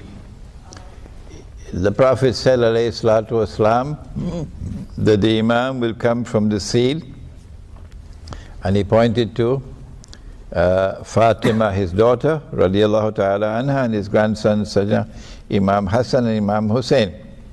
From them, the seed of Muhammad alayhi salatu wasalam. So he would be an Arab. So Indonesians don't qualify. No, he would be an Arab. He would speak Arabic. That's his genealogy. But I am anticipating that the Israeli Mossad has already created an Imam al-Mahdi and the CIA. And as soon as Iran is attacked, that manufactured Imam al-Mahdi is going to emerge. One has already emerged in Turkey. Fellow who's written large numbers of books and he's very popular on cable television and so on. Yeah. So you are going to have false Imam al-Mahdis. The way you'll be able to recognize him is not by his genealogy. The way you'll be able to recognize him is that you have to wait for that Khalifa to die. And then there's disagreement concerning succession. And then a man will emerge out of Medina and hurry to Mecca. And then the people of Mecca will come out to him, so he's a well-known person, and urge him and force him to accept the bay'ah, or the oath of allegiance. And he will do so at the Kaaba. When he does that, he will then himself proclaim that he is the Imam. So when he proclaims himself the Imam at the Kaaba, you will now be able to examine his credentials. So if he proclaims himself to be the Imam in San Francisco, don't bother. Don't bother. Or Jakarta. Makkah has never been a Shia city in the sense of being populated by Shia people. Let me repeat that, because some people are hard of understanding. Makkah has never ever been a Shia city in the sense of having a population that is overwhelmingly Shia. Never. I do not anticipate a transformation of Makkah from a Sunni city to a Shia city, from a non-Shia city to a Shia city. And therefore I conclude that it is impossible for the people of Makkah to come out and give the bay'ah to an Imam al-Mahdi who proclaims himself to be Shia. This is not any offensive statement to the Shia. This is analysis. It's not meant to hurt your feelings. No, let us be reasonable and let us discuss it on the basis of knowledge. And therefore we conclude Imam al-Mahdi cannot be Shia. It's not by genealogy that we recognize him, but by these sequence of events. As soon as he proclaims himself to be the Imam, the Abdal from Sham and from Iraq would come to give the bay'ah to him. The hadith uses the word Abdal. The Sufis have hijacked the word Abdal and given it a new strange connotation of a certain number of mysterious people who rule the world from behind the scenes. We say no. Abdal from Badal means one replacing the other. And this refers to the Mujahideen, those who are fighting on the battlefield. That our army is different from yours, Uncle Sam. In order for you to get people in your army, you got to offer them green cards. You got to offer them US citizenship. You got to offer them houses and cars and university courses and all kind of thing. But in our army, anytime one dies, another one replaces him. And it'll never stop. We have an inexhaustible supply. Every time one dies, he's replaced by another, replaced by another. This is Abdal. So they will come to Medina and give the bay'ah to him. When you see that happening, it validates his claim. And then an army is going to come to attack him from Sham. And after that army crosses Medina on its way going down south to Mecca, the earth is going to open and swallow that army. That is the defining moment validating his claim to be the Imam, not some eclipse in the sky. The chronology of events that are going to occur before the Imam al-Mahdi emerges. It is better and safer for me to remain in territory that is well known than to venture into the unknown. I would suggest that you stay with this hadith. Pivotally important. That when Jerusalem is booming with construction and Medina to Nabi buildings are being destroyed and it is in a state of forlorn desolation. At that time, look for the Great War, the Malhama. When the Malhama takes place, then look for the next event, the conquest of Constantinople. When the conquest of Constantinople takes place, then look for the next event, the release of Dajjal. This is a pivotally important hadith giving us a sequence of events in Akhirulzaman. There's much more to be given, but I think we better stay with this. The question is, do we have a blueprint through which as an ummah we can respond successfully and appropriately at the collective level to the political, economic, monetary challenges of the age? We do have a blueprint. I said the Quran and the Sunnah. But we don't have people to implement it. Who are those who can implement it? The scholars. Blind can't lead the blind, can they? Are they equal, those who possess knowledge and those who don't? Scholarship in this context begins with the Quran, not with a degree from MIT. MIT is the last place to go to study the Quran. Huh? Massachusetts Institute of Technology, MIT.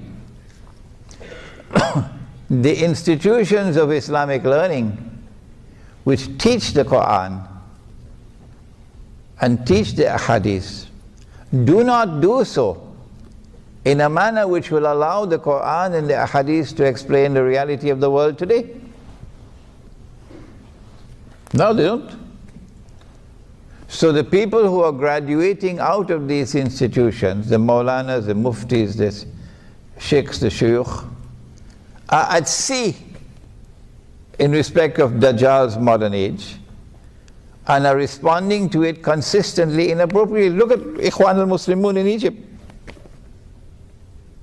Look at Ikhwan al-Muslimun in Egypt, or Nakhla in Tunisia, or the party in Turkey. And so my answer is, we are incapable at this time, impossible, of responding successfully as a collective ummah. It's a hopeless cause. It will not succeed. You cannot overturn the existing political system.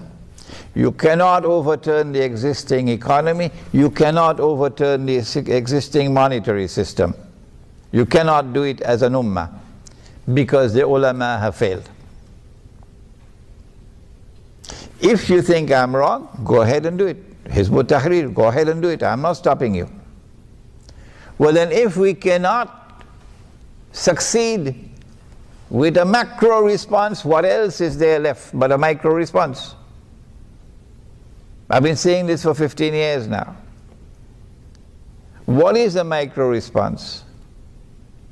The micro response is to go somewhere on Allah's earth, no matter how distant it may be, no matter how remote it may be, and go and establish the deen.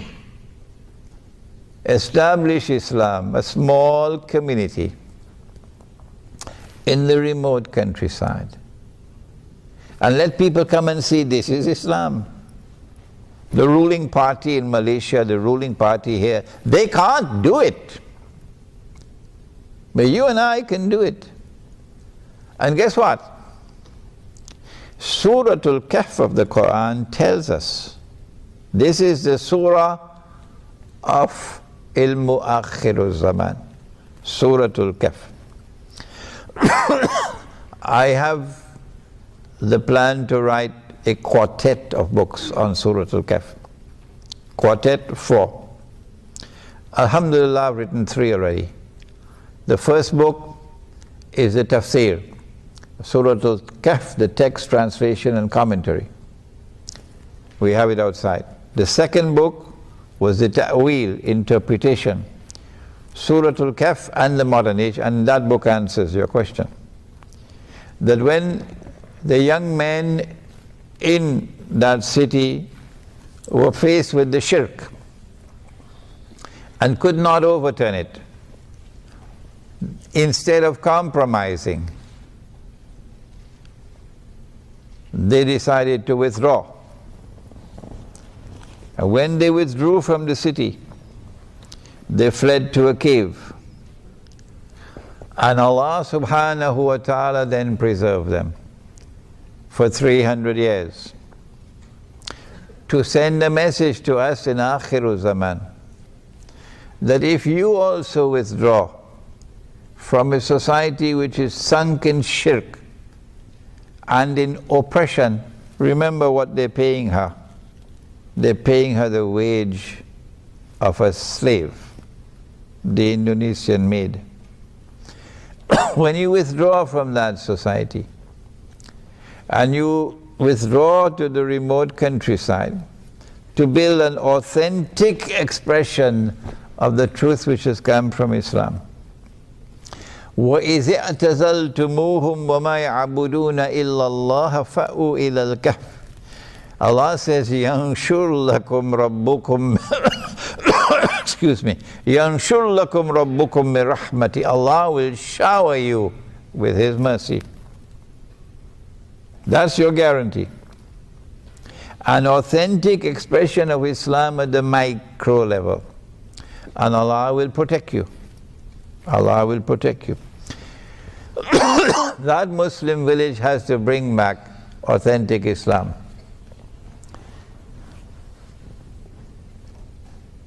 She wanted to attend Salatul Jummah, and I had to say to her, I'm sorry, women are not allowed.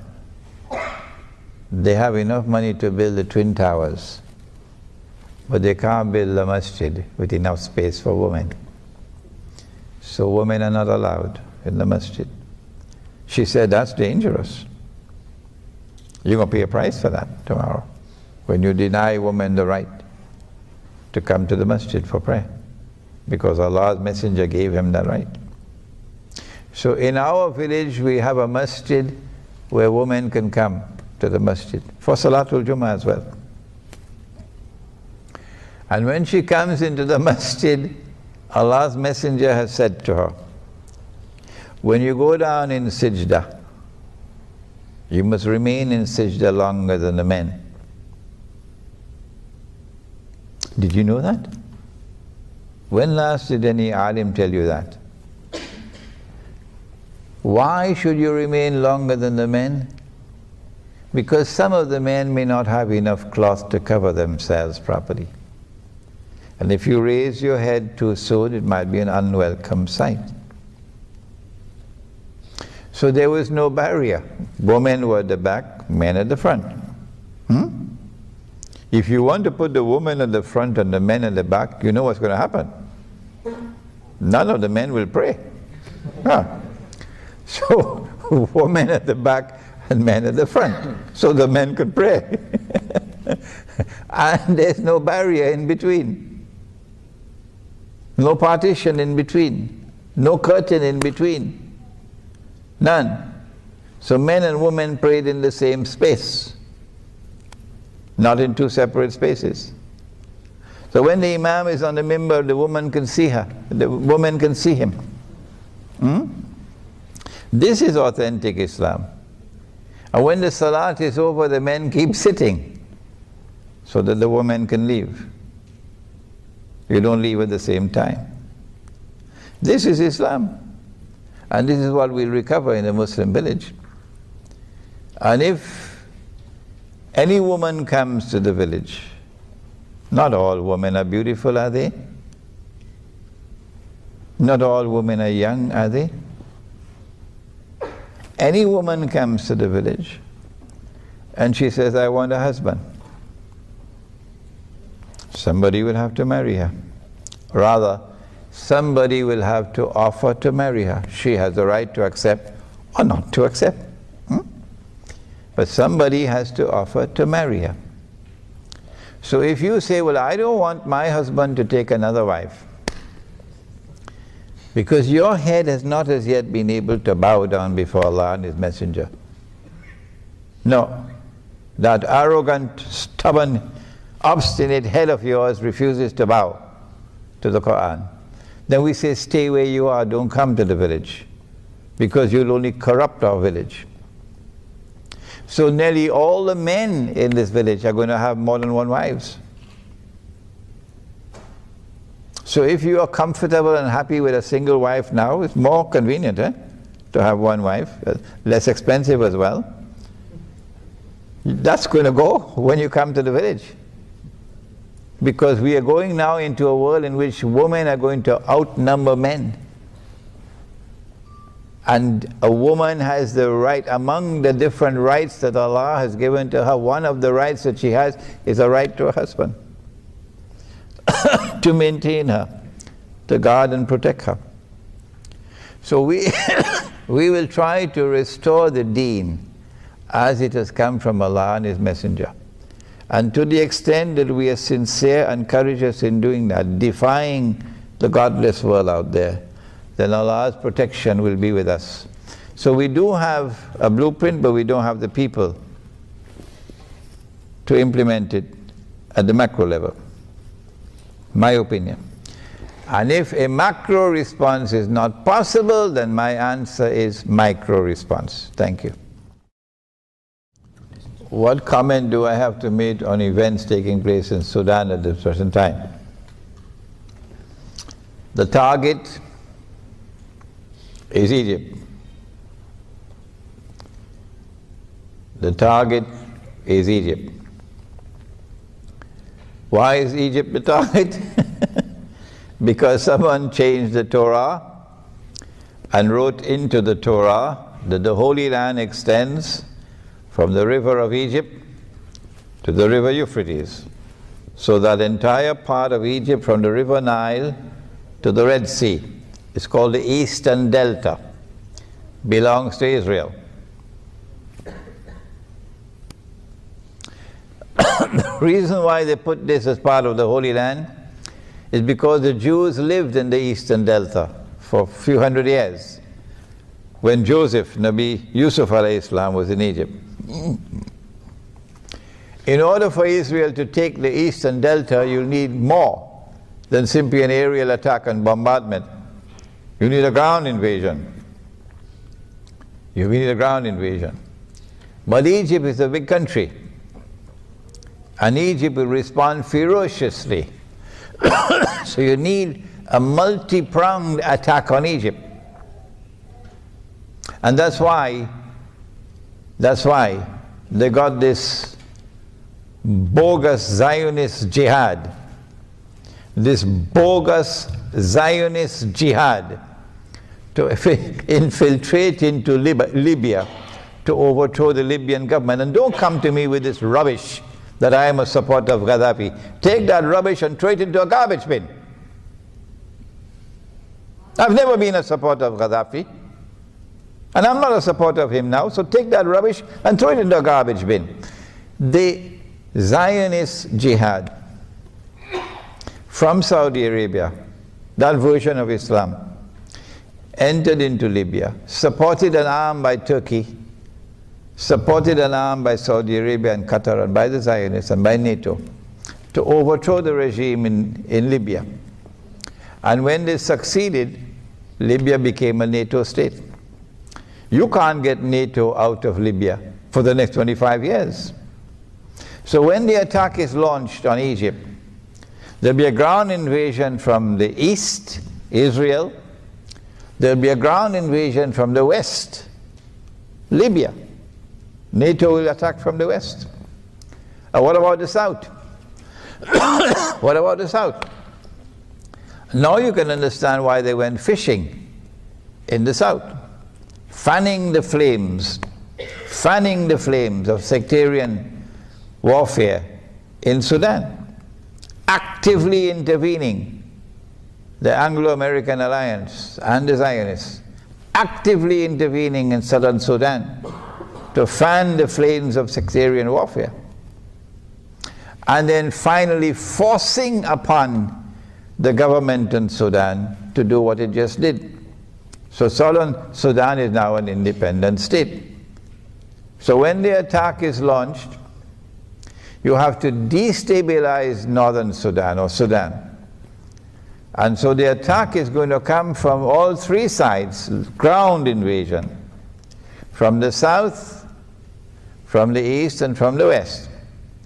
And from the Mediterranean, you'll have a naval blockade and naval bombardment. I don't see how Egypt can even stand a chance. Is it possible at the macro level to overturn the existing monetary system of paper currencies, which of course is on its way out? As soon as war breaks out, the US dollar is going to collapse. But I've been saying that for more than 15 years now. Where did I get that knowledge? That the US dollar is going to collapse. And that when it collapses, it's going to bring down the entire monetary system of paper money that came out of Bretton Woods. Where did Imran Hosein get that knowledge? Was it an angel whispering in my ear? Was it a jinn whispering into my ear? Wake up. It was Islamic eschatology. I wasn't looking into the future. Only Allah knows the future. So don't come with that kind of criticism against me. I analyzed based on Islamic eschatology and I came to this conclusion. Why can't you do the same? We are now on the verge of that moment when the US dollar will collapse. The last time I heard about it was an ICU in a hospital in Washington, about to die. And when the US dollar collapses, it's going to bring down the world of paper money. There's going to be panic in the soft currency areas of the world. People dumping their Indonesian rupiah and dumping their Pakistani rupee and dumping their taka as fast as they can because the price of bread is rising 4 or 5 times a day. Runaway inflation. So rather than be caught with paper money that can only be used as wallpaper, let's dump it as fast as we can so that it makes way for electronic money. And electronic money is meant to function as the equivalent of a financial Guantanamo. That's a horrendous future awaiting us. An evil, horrendously evil future awaiting us. My response is, I don't think it is possible at the macro level to overturn that system, unless and until you can create a new world of Islamic scholarship who can lead the Ummah. If a macro response is not possible, what do? Go back home and eat roti canai and drink teh tarik and go to sleep? My response is, if the macro is not possible, let's do the micro. So at least we'll take this to us, with us in the grave, that we have done what is within our capacity. So in the Muslim village you have a micro market. And in that micro market we will not allow this bogus money. We will not be using electronic money.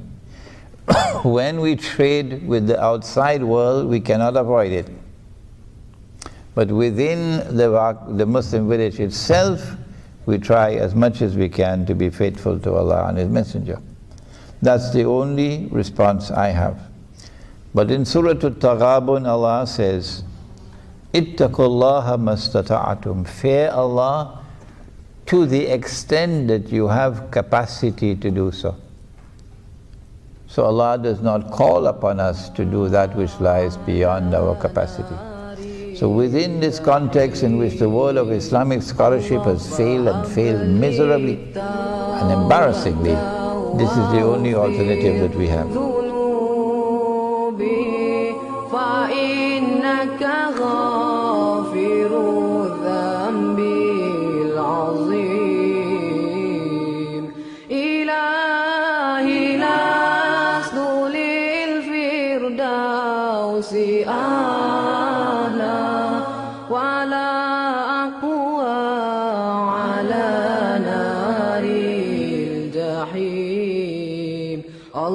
فهب لي توبة واغفر ذنوبي فإنك غافر الذنب العظيم.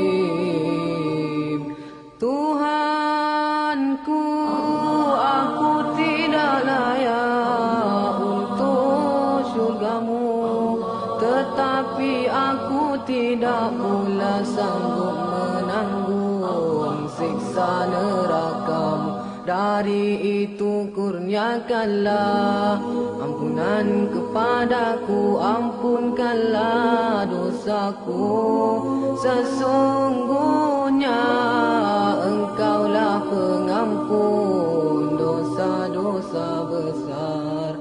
Tuhanku, aku tidak layak untuk syurgamu, tetapi aku tidak pula sanggup menanggung siksa nerakamu. Dari itu kurniakanlah ampunan kepadaku, ampunkanlah dosaku.